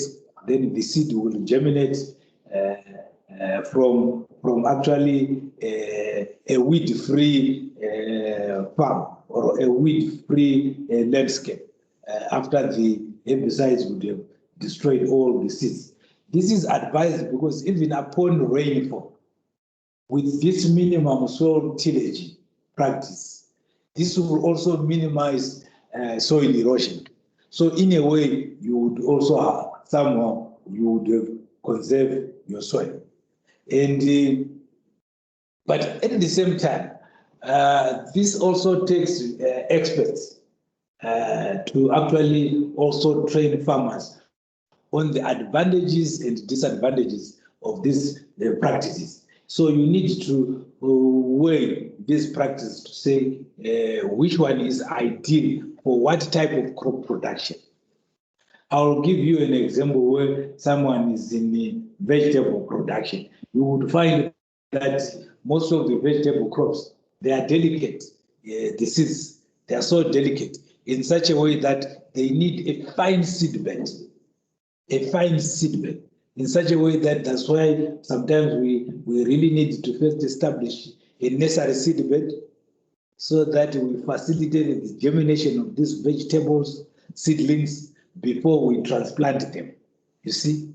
So what am I saying here? I'm saying you really need that technical know-how when it comes to which sustainable agricultural practice to apply to what type of crop production. It's not a one size fit all. For example, you cannot practice minimum soil tillage when it comes to, say, delicate vegetable production. You get the point? Okay, so we move on to the aspect of crop protection. Yes, you'll find that it's another sustainable agricultural practice where farmers need to be encouraged to practice crop rotation, to rotate their crops. Monoculture is this from monotonous. Monoculture is this continuous production of one type of crop or one type of family crop on a particular piece of land. In a way, it will also disrupt the soil system. So farmers need to be encouraged to also practice crop rotation. Why crop rotation? Crop rotation will also enable or allow the soil to replenish, right? For instance, if you do have legume crops within your rotation, all know that legumes by nature, they are natural nitrogen fixers. They can utilize atmospheric nitrogen. They can fix it into a soil nutrients using their root system with those nodules and so forth. So having a legume within your crop rotation system, it will replenish your soil nutrients to actually have a replenishment of soil nitrogen, right? So this will also ensure that when another crop comes as part of the crop rotation, which draws much of nitrogen, for example, if you intercrop, say, wheat and legumes, we all know that wheat as a crop or barley as a crop, they really drain more of nitrogen as a nutrient. That's why we use urea. That's why we use nitrogen-containing fertilizers like ammonium nitrate and so forth in crop production for wheat. So after that drain of soil nitrogen, if the next cycle is followed by a legume crop, that same legume crop will utilize the atmospheric nitrogen.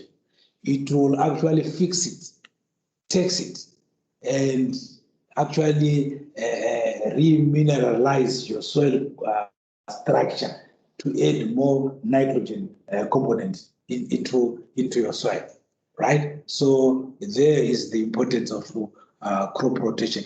Crop rotation also disturbs the disease and pest incident cycle. That is to say, if you say year in, year out, you are producing vegetable on a same piece of land, definitely pest and diseases tend to also build up on that particular land. So if you continue year in, year out, season in, season out, producing same type of crop, it would mean that even the pests and diseases which are ideal to that or which are actually which actually attack that particular crop, you will face serious challenges when it comes to managing such pest and diseases. But if you also introduce in your cycle another crop type, it can also break the pest and disease incident cycle. So in a way, you would have introduced what we call integrated pest and disease management. This can also minimize and reduce the production costs when it comes to crop protection, right? Then another aspect of sustainable agriculture practices is the aspect of recycling the nutrients, compost. Someone mentioned about organic manure and so on. There's need also to develop some compost. Animal manure can also come from animal waste. Then the compost can also come from the organic material, which can be in the form of crop residue. What we mean by crop residue, we are referring to the remains of crops. We can talk of, say, hay from wheat and so forth. You can actually produce compost out of it, which can serve as soil nutrient replenishment to your soil system as you are producing. And the fact that when we talk of sustainable agriculture, remember I said this is all referring to both crops and livestock production. Again, on crop residue there, you can also link the crop value chain as well as the livestock value chain. What we mean there is to say, after producing your crops, say for example from wheat, after harvesting your wheat grain, you remain with hay, which is a crop residue of wheat. Part of the hay, you can actually compost it so that it becomes the organic fertilizer to your crops. And some of the crop residue from wheat, hay, you can actually process it into a livestock feed or fodder so that you can feed your animals. And upon feeding your animals, farmers could also be in a position to collect animal manure, which they can also use to feed, to improve soil fertility for the same crops, so that the crops can actually grow very well, so that upon harvest, the same crop residue can also be used as the animal feed. So by the end of the day, you will have this integrated livelihood or agricultural value chain system, where you integrate livestock support and, where you integrate livestock production and crop production, all integrated in a way to improve human livelihoods.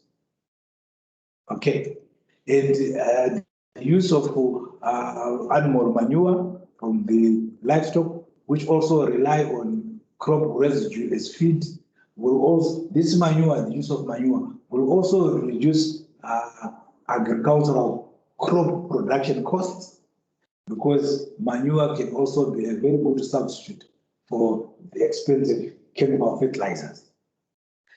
Right? Again, you are minimizing the cost and ensure the profitability of sustainable agriculture.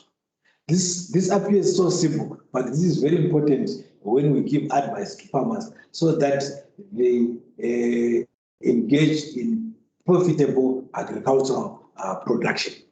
And if the agricultural production is profitable, it is also easier for the same farmers to also take care of the surrounding natural resources. And this will ensure that sustainable agricultural practices are maintained in a particular community. And again, the use of crop residue as a substitute for animal feeds will also reduce the cost of production, where a farmer was supposed to actually buy the most expensive animal feed concentrate, right?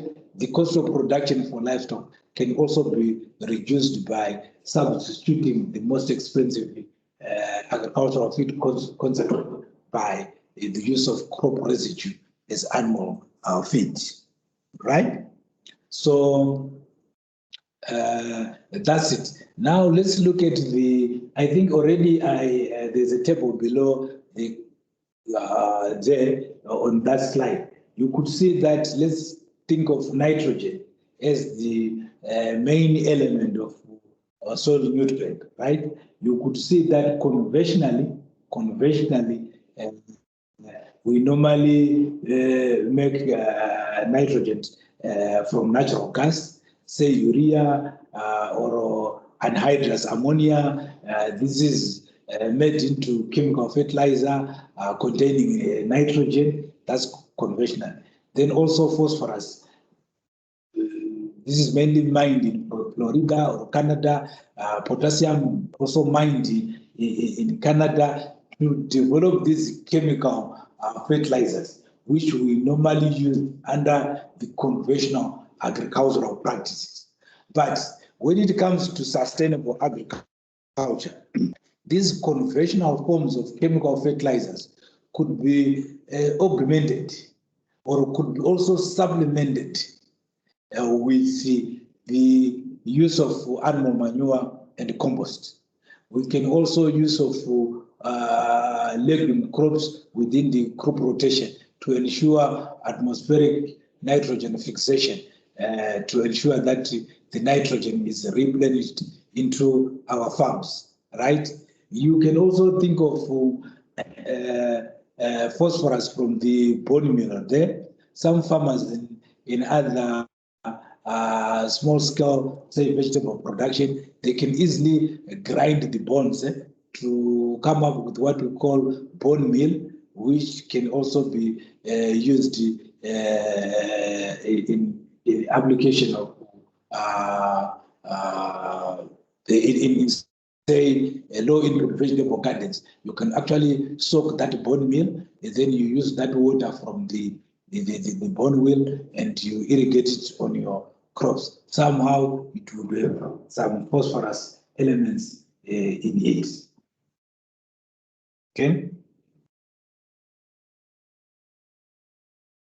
And what are the potential technologies for adoption in Syria when it comes to our attempt to enhance sustainable agriculture? I think in the Syrian context, key technologies, in this case, we can talk of irrigation technology. This is very important and its management.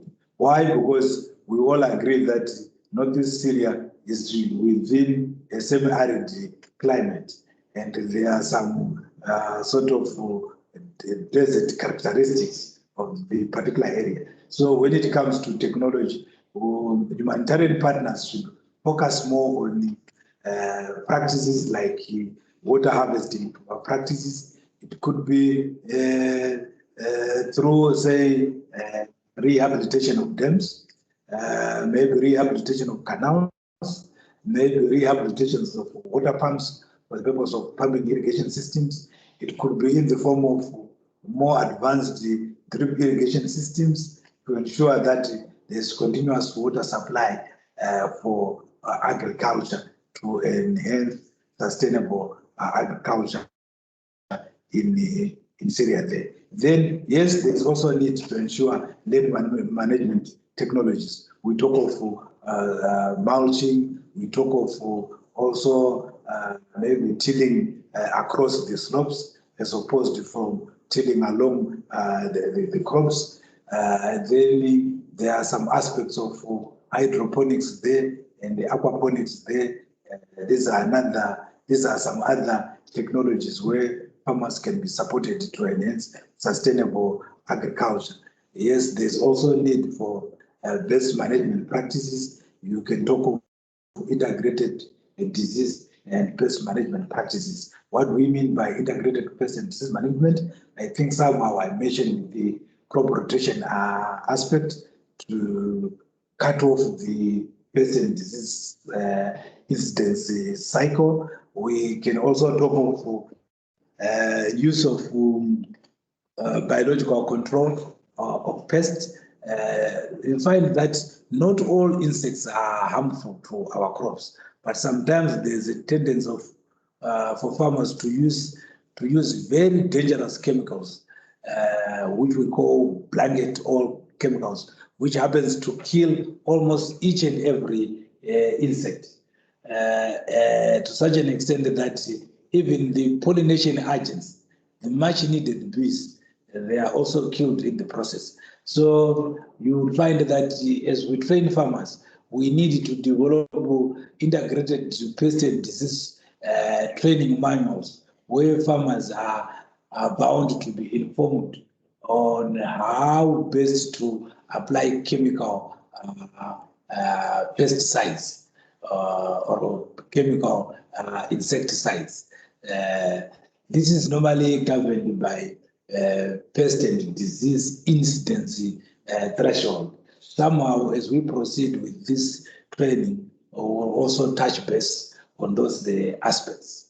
And then use of alternative water. Yes, I think this also falls under issues like hydroponics as well as under the irrigation system management. And then we can also use technology, remote sensing there and modeling to also happen to understand when and how should we also irrigate our systems. But however, this is more or less of a more advanced system where you use like remote sensing database to communicate to the irrigation system as to when are we likely to get rainfall, when are we supposed to actually come in with supplementary irrigation, when should we actually switch off our irrigation systems and so forth. Then we can also use a remote sensing database to also sort of map our pastures and ranges, where they are affected, where are they actually doing well, so that we can direct our livestock there. Then there's also an aspect of alternative crops. This is where there's also need one trainee mentioned the need for adapted cultivars or crop varieties. You would find that with the changing climate due to climate change, there is also need for genetics in terms of seed development to move with the time, so that adaptive cultivars are generated, adaptive seed types are generated, which tends to be suitable or which are adapted to the prevailing climate scenario, as well as to the prevailing pest and disease incidents. And there's also a need there to conserve the genetic makeup of our seeds. We would find that we may do have some local seed varieties which have been tried and tested through generations by the local cereal there. We also need to maintain that genetic makeup of the cultivars. Why? Because by nature, they happen to be adaptive to the local climate as well as to the local soil system.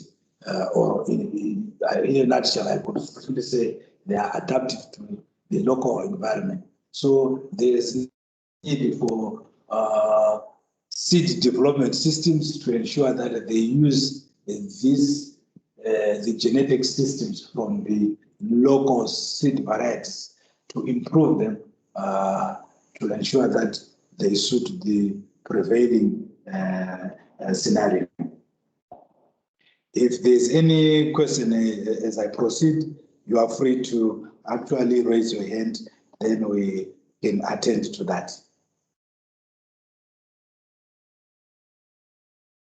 So the question could be, what are the challenges? What are the challenges? Why is it farmers as well as humanitarian partners as well as the local authority, we are actually struggling when it comes to adhering or spearheading sustainable agriculture? Or why is it that there are some challenges? So you find that while agriculture is a major contributor to climate change, it is also a victim of its effect. You may also need to understand that the climate change, yes, the climate is changing. You would find that drier areas will become more dry, while wet areas will become more wet.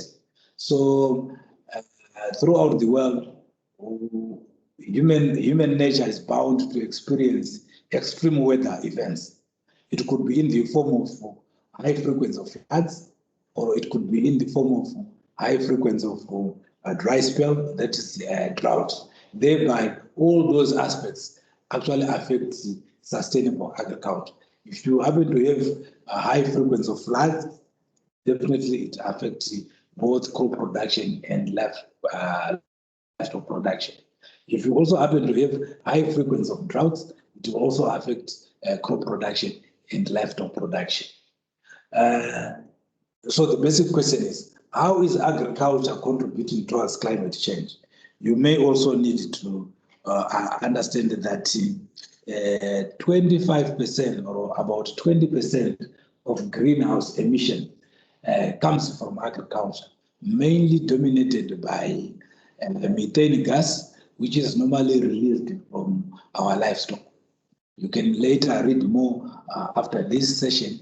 You would realize that livestock is actually one of the main emitters of methane gas, which is actually one of the greenhouse gases.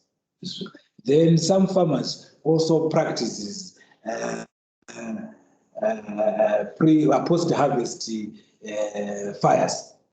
Some farmers actually use fires to clear their land.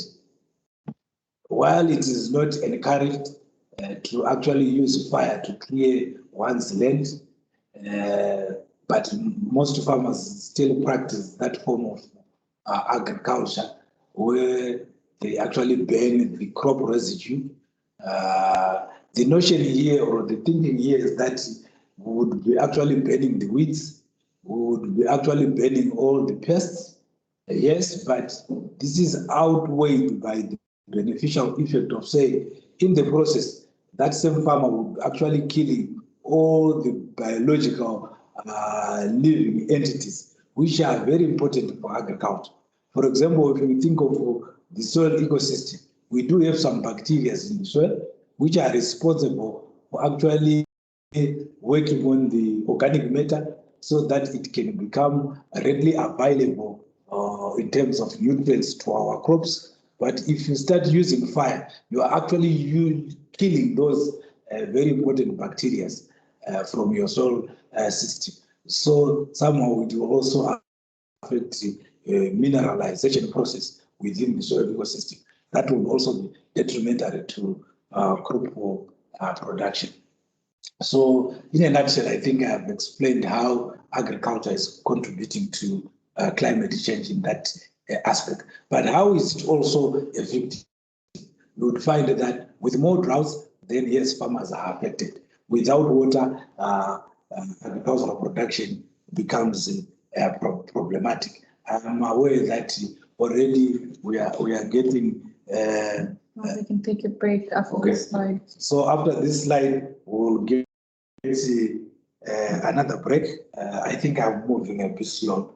I need to move faster. Okay, so you would find that already we are reading reports that northeast Syria is actually experiencing long dry spells, some indications of drought again. So definitely this is going to affect farmers, both crop producers as well as the livestock producers. And then water crisis. Of course, with climate change, it also brings erratic rainfall, which also affects the availability of water in dams, rivers, and even underground water discharge. So you find that we'll start to experience dry holes in terms of our boreholes. Then another challenge to sustainable agriculture becomes population increase and food insecurity. We would find that just like what I have said earlier, to say with population increase, either through natural birth as well as through to population movements.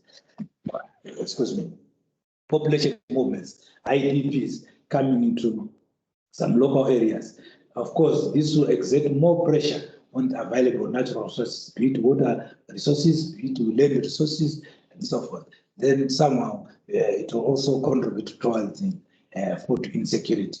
And then in the process, this will also lead to land degradation as more and more people continue to pile on a limited land size with the limited available land resources. Of course, this will also lead to shrinking of the same natural resources. So these are, in a nutshell, these are the challenges of sustainable agriculture in regards to our effort in trying to ensure that the humanitarian partners, the local authority, and farmers engage towards the sustainable agriculture. So I think we can pause here, where after a 15 minutes break, we'll now continue with the climate change impact on livelihood in Nigeria. Over to you, Salah and Dana, as we pause for the break. Salah, let's take 10 minutes if you want. Okay, another 15 minutes. Let's do it 10 minutes عشان انه we all يعني so we can wrap it up by 2 o'clock. اوكي 10 دقائق يعني على 1:10 ان شاء الله بنرجع ونخلص اليوم على 2:00 ان شاء الله. ان شاء الله. يعطيكم العافيه يا رب. جماعه حاولوا ارجعوا على الوقت مشان ما نستنى بعض كثير.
صلاح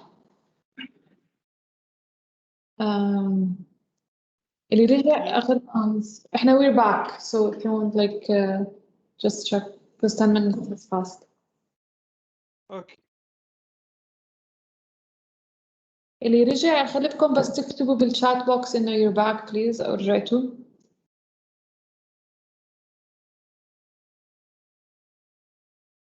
Just okay.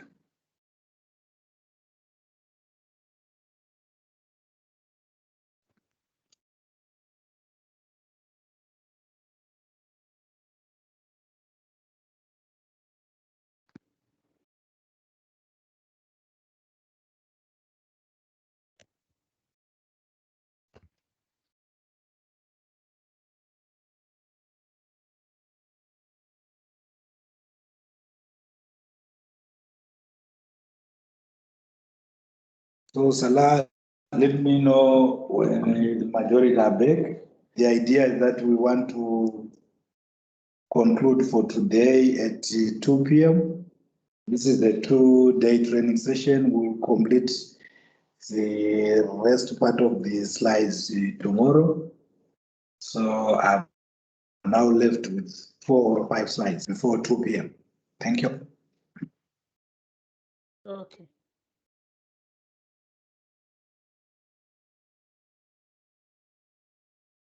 يلا يا جماعة وينكم؟ اليوم حنخلص على الساعة 2 إن شاء الله وحنكمل على خير.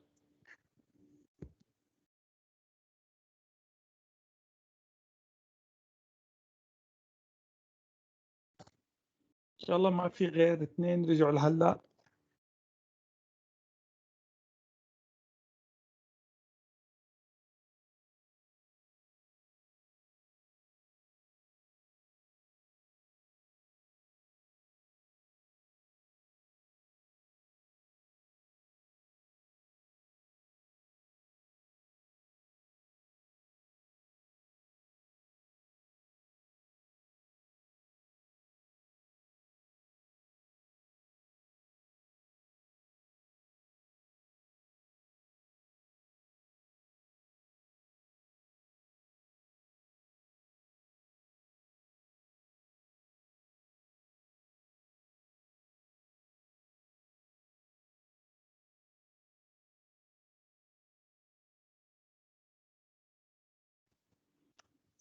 Okay, let's continue.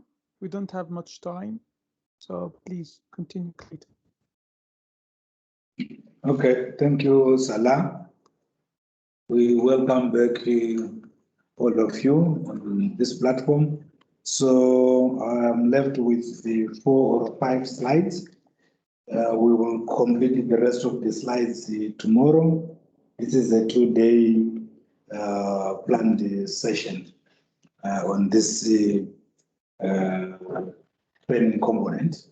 So here we want to look at climate change impacts on the livelihoods in Syria. This is important for us to understand these impacts so that as we design sustainable agriculture related projects, we would design them in such a way to address some of these impacts. So one way of addressing something is first understand a particular impact. Once you understand that particular impact, you'll be in a position also now to plan for ways to address or to cushion such a particular impact. So I'll take you through some of the impacts which are common or which are commonly affecting livelihoods in Syria in general, as well as northeast Syria, to be specific, so that with that appreciation of those impacts, you'll be in a position also to appreciate in also planning towards addressing these aspects in your project design. And by addressing these impacts in your project design, you'll be also be in a position to implement projects with some aspects inclusive of sustainable agricultural practices. So let's look at, say, climate change and its impact on livelihood in Syria. So you'll find that this is well known that Syria as a region will remain arid, and it is within an arid region. What do we mean by arid region? This is areas where there's little rainfall, annual rainfall received per year, more or less than 600 millimeters annual rainfall per year. In some other areas, it's even around 300 millimeters of rainfall per year. So with the climate change, according to the climate change scenario, Syria as a region is predicted that it will remain arid, with some areas becoming even more dry and hotter. Like I said, by definition, climate change tends to cause extreme weather events. And by extreme weather events, we are referring to high incidence of floods as well as high incidence of droughts. But for the Syria scenario, the scenarios that it will remain more arid and even become drier and hotter. Then the rainfall patterns will change and increase in floods. Of course, in that short period where the communities will receive rainfall, there will be some flash floods. Then drought events are likely to continue in the near future, right? So the projections suggest that the rate of agricultural production will decrease slowly over the next few decades. Definitely, this will affect quite a number of people, given that it's known that 40% of jobs in Syria are used to be, or they are derived from agriculture. We are simply saying even the industry itself is driven by agriculture, where there's actually 40% or so jobs which are linked to agriculture. So any disruption within this agricultural system will also have some negative impact to 40% of livelihoods or of people who are actually relying on these jobs within the agricultural system. Then to make matters worse, already it is also predicted that by 2050, by around 2050, production may decline due to less rainfall and hotter conditions. All right? So that is climate change. So in as much as we are to address or design projects in relation to sustainable agriculture in Northeast Syria, we should also understand that climate change impact will also playing heavily in a negative sense for the same region. So you also need now to design projects. We'll get to a point where we'll be talking of project designs for sustainable agriculture. In any design, you also need to start thinking of ways to address climate change impact. For instance, you can talk of start like including aspects to do with the climate change adaptation measures within your project design. Farmers should start to add to actually practice or to include climate change adaptation measures in their farming system. Again, projects should start to be designed in a way that you also address or include climate change mitigation measures, right? So later we'll also discuss in regards to say, what are these climate change mitigation measures? What are these climate change adaptation measures? Okay. And then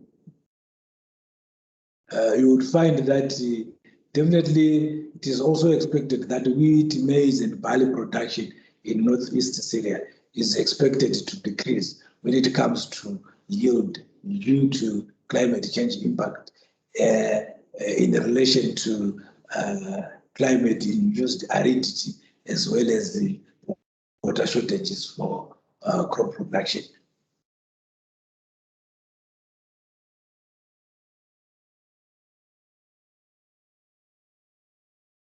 Again, we discussed about the climate change impacts on the livelihoods of Syrians. Climate change actually is mainly that's nature, right? Of course, there's also human influence in the process as we contribute toward the greenhouse emissions and so forth. But we do also have some man-made, direct man-made impacts, which are emanating from the Syrian crisis itself, the war. Also, the Syrian crisis is also impacting on sustainable agriculture. Say effects on crop production. You would find that sometimes standing crops are banned by opposing functions.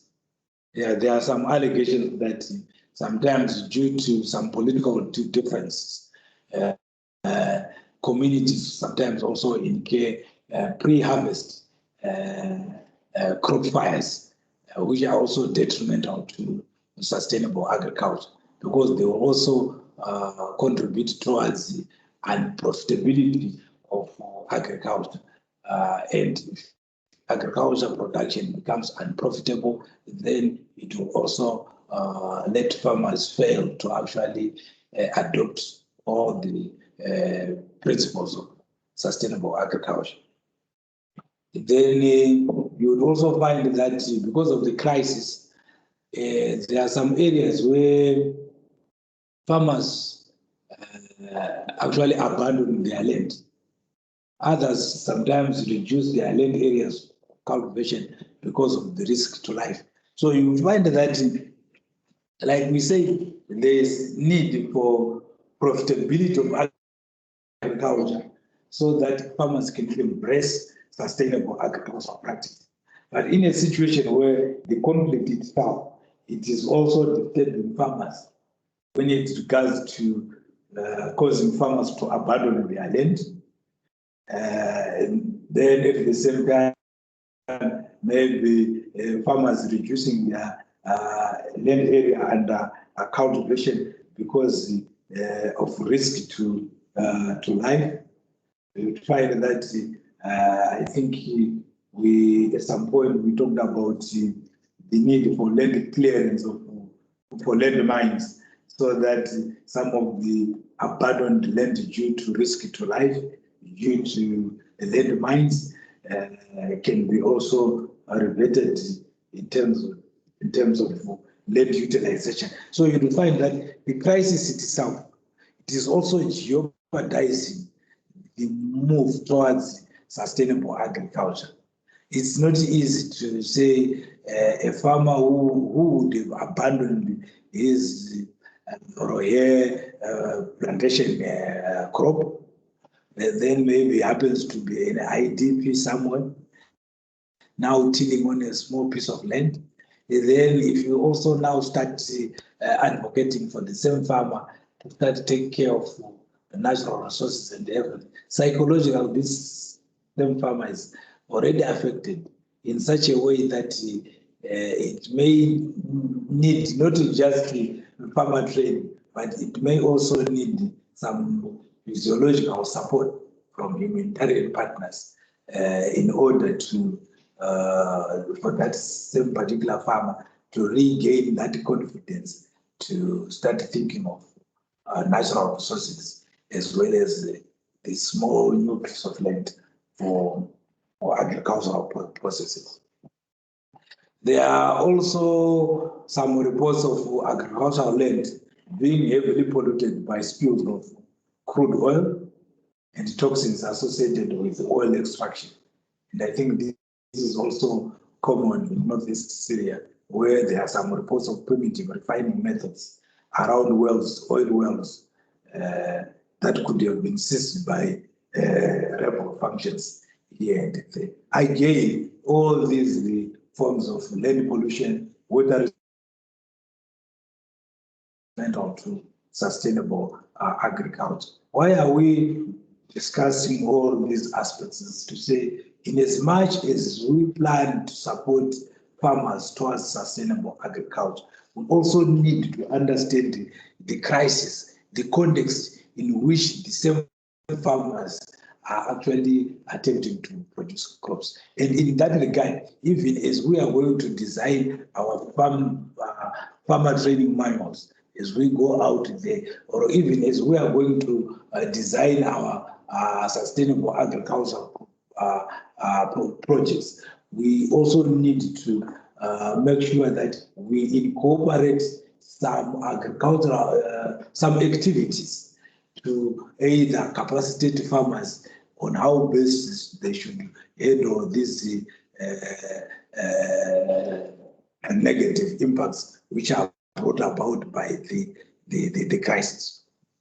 So you would also, we do have also some reports of irrigation canals and pumps which would have been damaged or stolen as a result of the conflict. So in this regard, we also need to ensure that we address these gaps as we support farmers towards the sustainable agriculture. Then several power stations, which are essential for running of electrical irrigation pumping stations, as well as factories and food processing units, have been destroyed.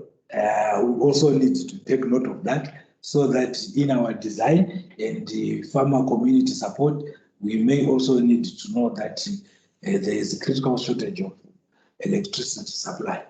So we, as informed by need assessments, maybe, for example, partners may also start to think of solar systems when it regards to provision of electric energy to pump some of these irrigation systems.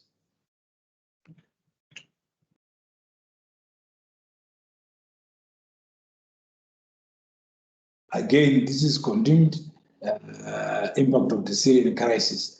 The Syrian crisis actually, or it is actually affecting much of the agricultural sector. So you would find that much of Syria's farm machinery has also been stolen and damaged or destroyed.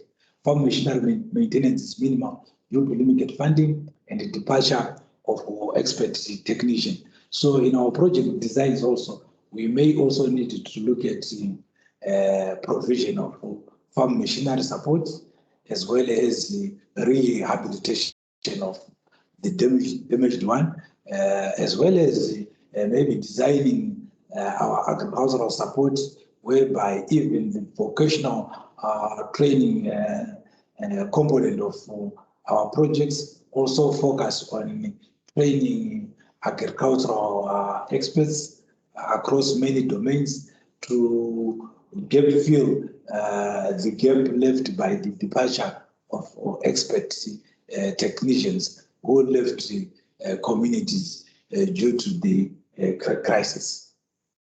Then fuel for operating farm machinery is in short supply and often prohibitively expensive. So farmers may also need to be supported in regards to provision of fuels support. It could be in the form of cash transfer for the provision of inputs, including fuel, which is very important for agricultural production. We all know that most farm machineries needs fuel to run. There is also a critical shortage of certified seed, whereas farmers would end up using retained grain upon harvesting and use that as seed for subsequent seasons. So you would find that When it comes to open pollinated varieties or seed types or crops, yes, it's possible for farmers to actually say upon harvesting, they retain part of the harvested grain, then they select good grain, which they can use as subsequent, which they can use as seed subsequent cropping season, right? This is common, but you would find that according to the agricultural technical know-how, such open pollinated varieties of seeds are only allowed to say from a certified seed of an open pollinated variety. You can say you can use it, say, for 4 seasons, for 4 consecutive seasons. And beyond that, it will start to give you diminishing returns. It will start to give you lower yields, right? What do I mean here? This is very important as you are to train farmers as you go out there. I've been in Amuda, I've been in Derek, mingling with farmers. You would find that there's a tendency for farmers to simply take part of their wheat grain from the silos, and then they use it as seed for subsequent season. It is only acceptable and it remains okay if that seed is only like maybe less than 4 seasons from the certified seed. But because of high cost of certified seed, you would find farmers, some farmers, especially those who with little know-how, they just believe that when it comes to wheat and barley, you can even use the grain from your harvest. It's also possible to use it as feed. Yes, it will germinate, but the germination percentage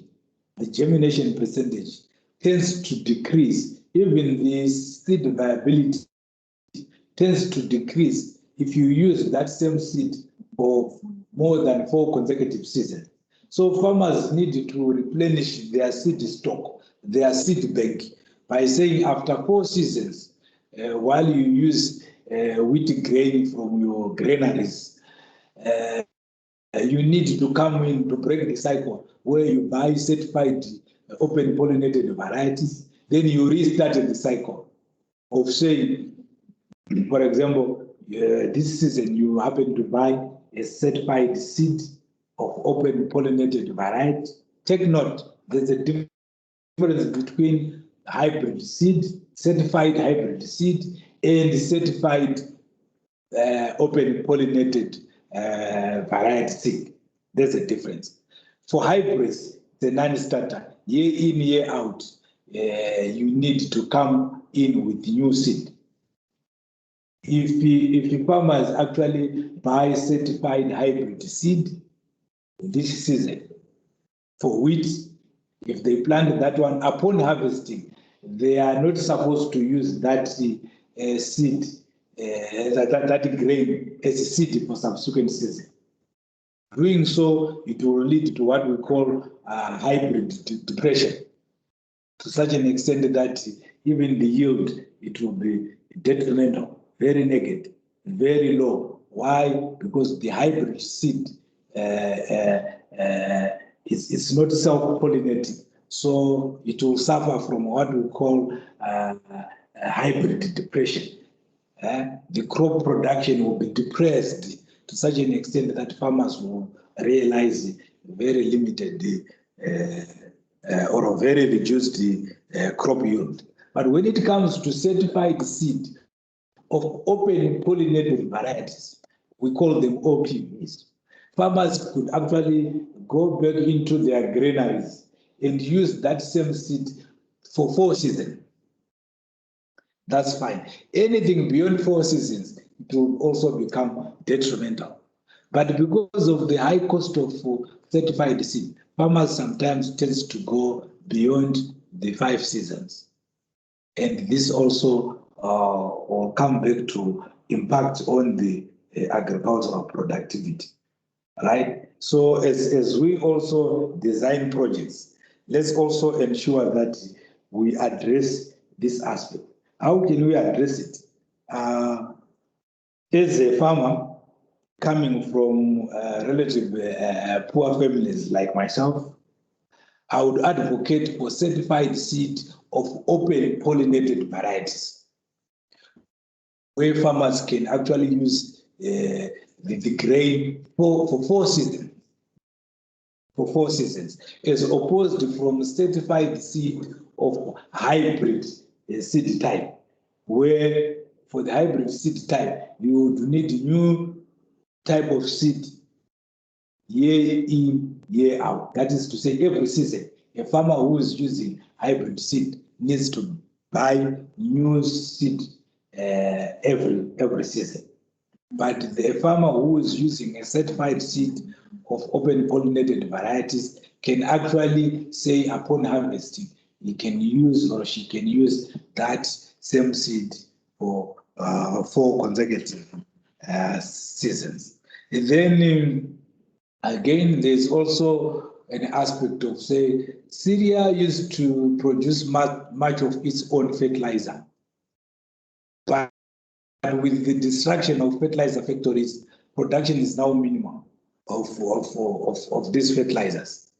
And again, with the result that with limited access to fertilizer, you would find that farmers are now applying very low rates, which are inadequate at best in terms of crop production, right? What do we mean here? Even if you are preparing your meal, if you add inadequate cooking oil to your radish as you prepare it, definitely it will affect the taste, right? Just like even if you are preparing your bread, if you actually use limited amount of flour or yeast, it will also affect the quality of your bread. So same applies when it comes to minimum use of these fertilizers. It will also affect the agricultural productivity aspect. So as we design our projects and as we also train our farmers, we need to ensure that as informed by context-specific need assessments, are we actually supporting farmers in such a way that they are able to procure or to access adequate amounts of inputs for their supported pieces of land for agricultural production, so that agricultural productivity is increased in a sustainable manner. Another aspect is, for example, where we as humanitarian partners, we can support vegetable production. Some of these chemical fertilizers can actually be substituted by compost and the animal manure. As part of this training, later we are also going to talk about how to make a compost, how to make these organic fertilizers out of organic material. For your information, you can also produce even top dressing fertilizers rich in nitrogen content out of animal manure. For your information, you may also need to know that animal manure from, say, donkeys, camels, buffaloes, they are less nutrient as compared to animal manure from small livestock like goats, sheep, and poultry, right? So we are also going to discuss more on those aspects to say which types of organic manure or organic fertilizers can we also use as substitute to chemical fertilizers to improve soil fertility, so as to minimize cost of production for sustainable agriculture, thereby ensuring profitability for agricultural practices. So again, you would find that because of the Syrian crisis, with the displacement or emigration of large section of the population from insecure areas, farm labor has become scarce and expensive. So as we design our project, we may also need to know that, remember, there are three factors of production. That is land, labor, and capital. These are those three important factors of production. Any form of production, it's any form of production you might think of. The three important factors of production are land, labor, and capital. Yes, you need capital, you need money to operate any form of production. Then you also need, of course, land to set up any system of production. But then you also need labor. So as we design our projects, let's ensure that we also address the issue of limited labor within the communities. A farmer also needs farm labor to ensure that the agricultural production is sustainable. So yes, we have been talking about the impact of the Syrian crisis on crop production. Now let's look at the effects of this same crisis on livestock production, given that livestock production is also part of agriculture. Remember the very first definition. So there's serious shortage of, and as well as high cost of animal feed, resulting in many livestock owners selling off their animals for meat because of challenges in regards to providing animal feed for large numbers. So you would find that the farmers have been forced to destock because of shortages of animal feed, as well as the high cost of animal feed. And to make matters worse, you will find that come the winter season in northeast Syria, most of the land will be under a crop, mainly wheat and barley, and animals could not be left to roam around for free grazing, so that most of the animals will be under the controlled pen fattening. So there is need for supplementary feeding with less of free range or free grazing. So you'll find that there's more supplementary feeding of livestock in northeast Syria. But at the same time, this comes with high cost of animal feed. So this is another challenge when it comes to sustainable agriculture with a direct link to livestock production. So you would find that we have this literature record which says the country's cattle population by 2016 was reportedly to have declined by 30% as compared to 2011, which was, so at some point we had like 1.1 million livestock units in Syria. So we are simply saying there's this record telling us to say by 2016, which is within the Syrian crisis period, we had actually a 30% decline of livestock units in compared to the pre-conflict scenario of 2011. So we are not so sure how far are we from that 30% decline, which was recorded in 2016 compared to today. And again, there's a records of destruction or abandonment of farm units in compared to 2011 in comparison to 2016. You see, there was also actually a decline of poultry by 50% from 2016 in comparison to the pre-crisis era of 2011. You see, so And definitely, we are now in 2021. And I'm referring to the 2015. Why? Because that's where we also had a more acceptable national census in regards to livestock units there. Okay. Again, there's also serious breakdown of veterinary services in many parts of the country, and Northeast Syria is no exception, with a limited vaccination campaign. So as we are also designing our sustainable agricultural projects for Northeast Syria, are we also taking care of all these challenges? So here the issue is not just about, say, restocking.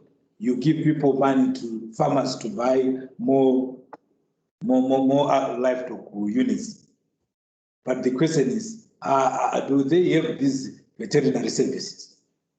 Do they have the capacity to vaccinate their animals? Do these same farmers have the capacity to manage dangerous infectious disease outbreaks? What are we doing as humanitarian partners to ensure that our agricultural support is addressing in a holistic manner towards improved sustainable agriculture across the project areas, right?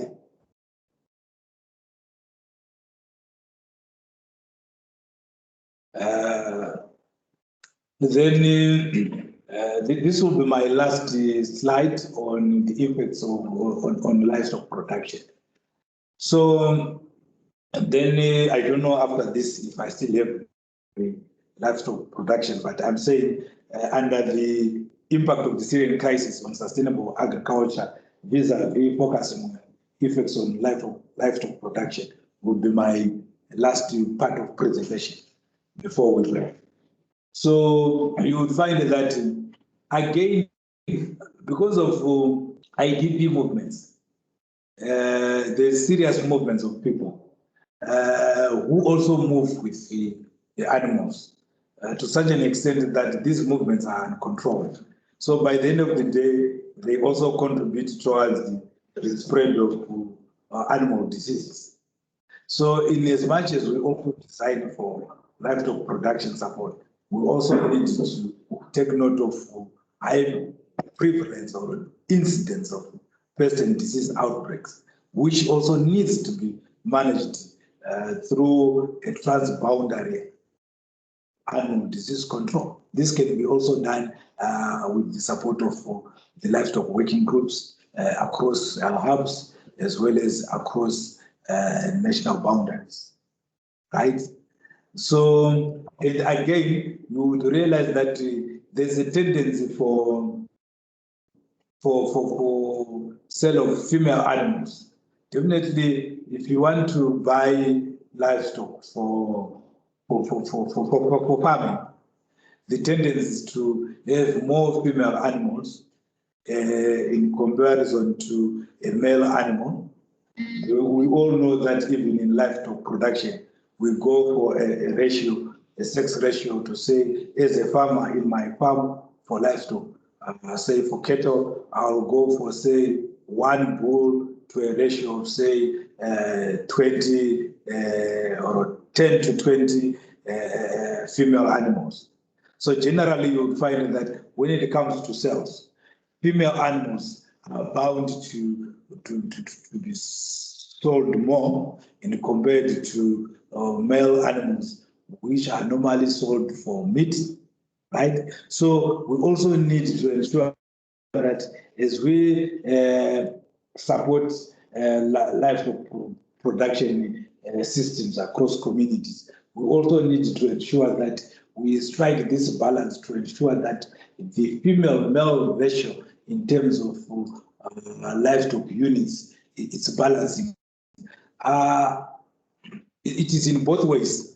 If you have too many female animals within a community with very few male animals in the same community, this can also lead to poor reproductive capacity, because of course the male counterparts will be overstrained, and it can also even cause the poor livestock production returns. So you need to strike that ratio. You need to work closely with the livestock experts to ensure that that is balanced. I've worked in previous projects where farmers, when it comes to livestock restocking projects, where you are actually doing any kind of distribution of small livestock, most farmers would simply go for the female animals and claim that the bulls are already there in our community. Why? Because with females, the rate of reproduction and the multiplication of them animals is guaranteed, but people tend also to underestimate the importance of having the bull ratio as well. All right, then you will find that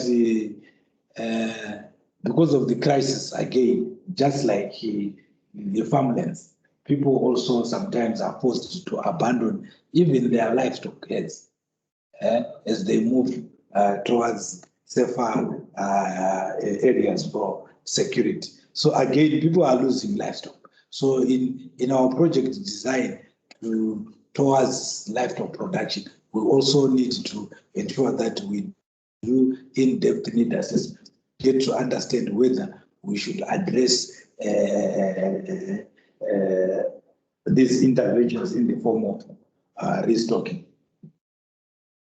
So I will end here so that tomorrow we'll start by a recap of what we've covered today, as well as continue with the second part of this session, where we will look at how the Syrian crisis is also impacting on sustainable agriculture by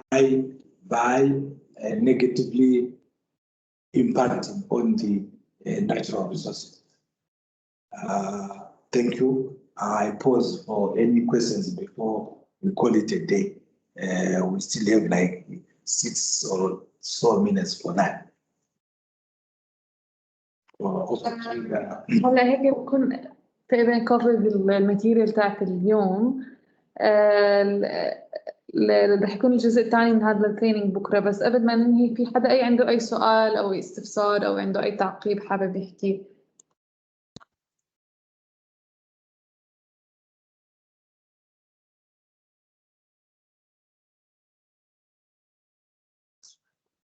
صلاح؟ نعم. احنا هيك خلصنا، لازم إذا في حدا عنده اي سؤال اي استفسار. ما إذا اكتبوا على الكومنتس إذا حابين، إذا عندكم أي سؤال. نايمين اليوم، ما في كتير مشاركة. لا اليوم مشاركة مش فعالة أبداً. صفر. They're saying that they're not participating much today. They need to be more active tomorrow. تمام، إذا هيك يعطيكم ألف عافية وثانك يو كتير على وقتكم، وإن شاء الله يعني بكرة كمان بنفس الوقت، صح صلاح؟ نعم أكيد على الساعة 10 إن شاء الله. إن شاء الله على الساعة 10 ورح نكمل نفس الماتيريال اللي أنا قطيها اليوم. Yeah, I think even the presenter tomorrow also needs to be more participatory in involving them. So it's not just on their side, it's on both sides. Salah. Yes. Yeah. Thank you, Clayton and Dana, for the great session. And we will continue tomorrow إن شاء الله. يعطيكم العافية جميعا، شكرا كثير لكم وعلى وقتكم. إن شاء الله حنكمل بكرة على نفس الوقت بنفس الموعد. إن شاء الله بكرة تكونوا أكثر متفاعلين ومتحمسين للسيشن. يعطيكم العافية.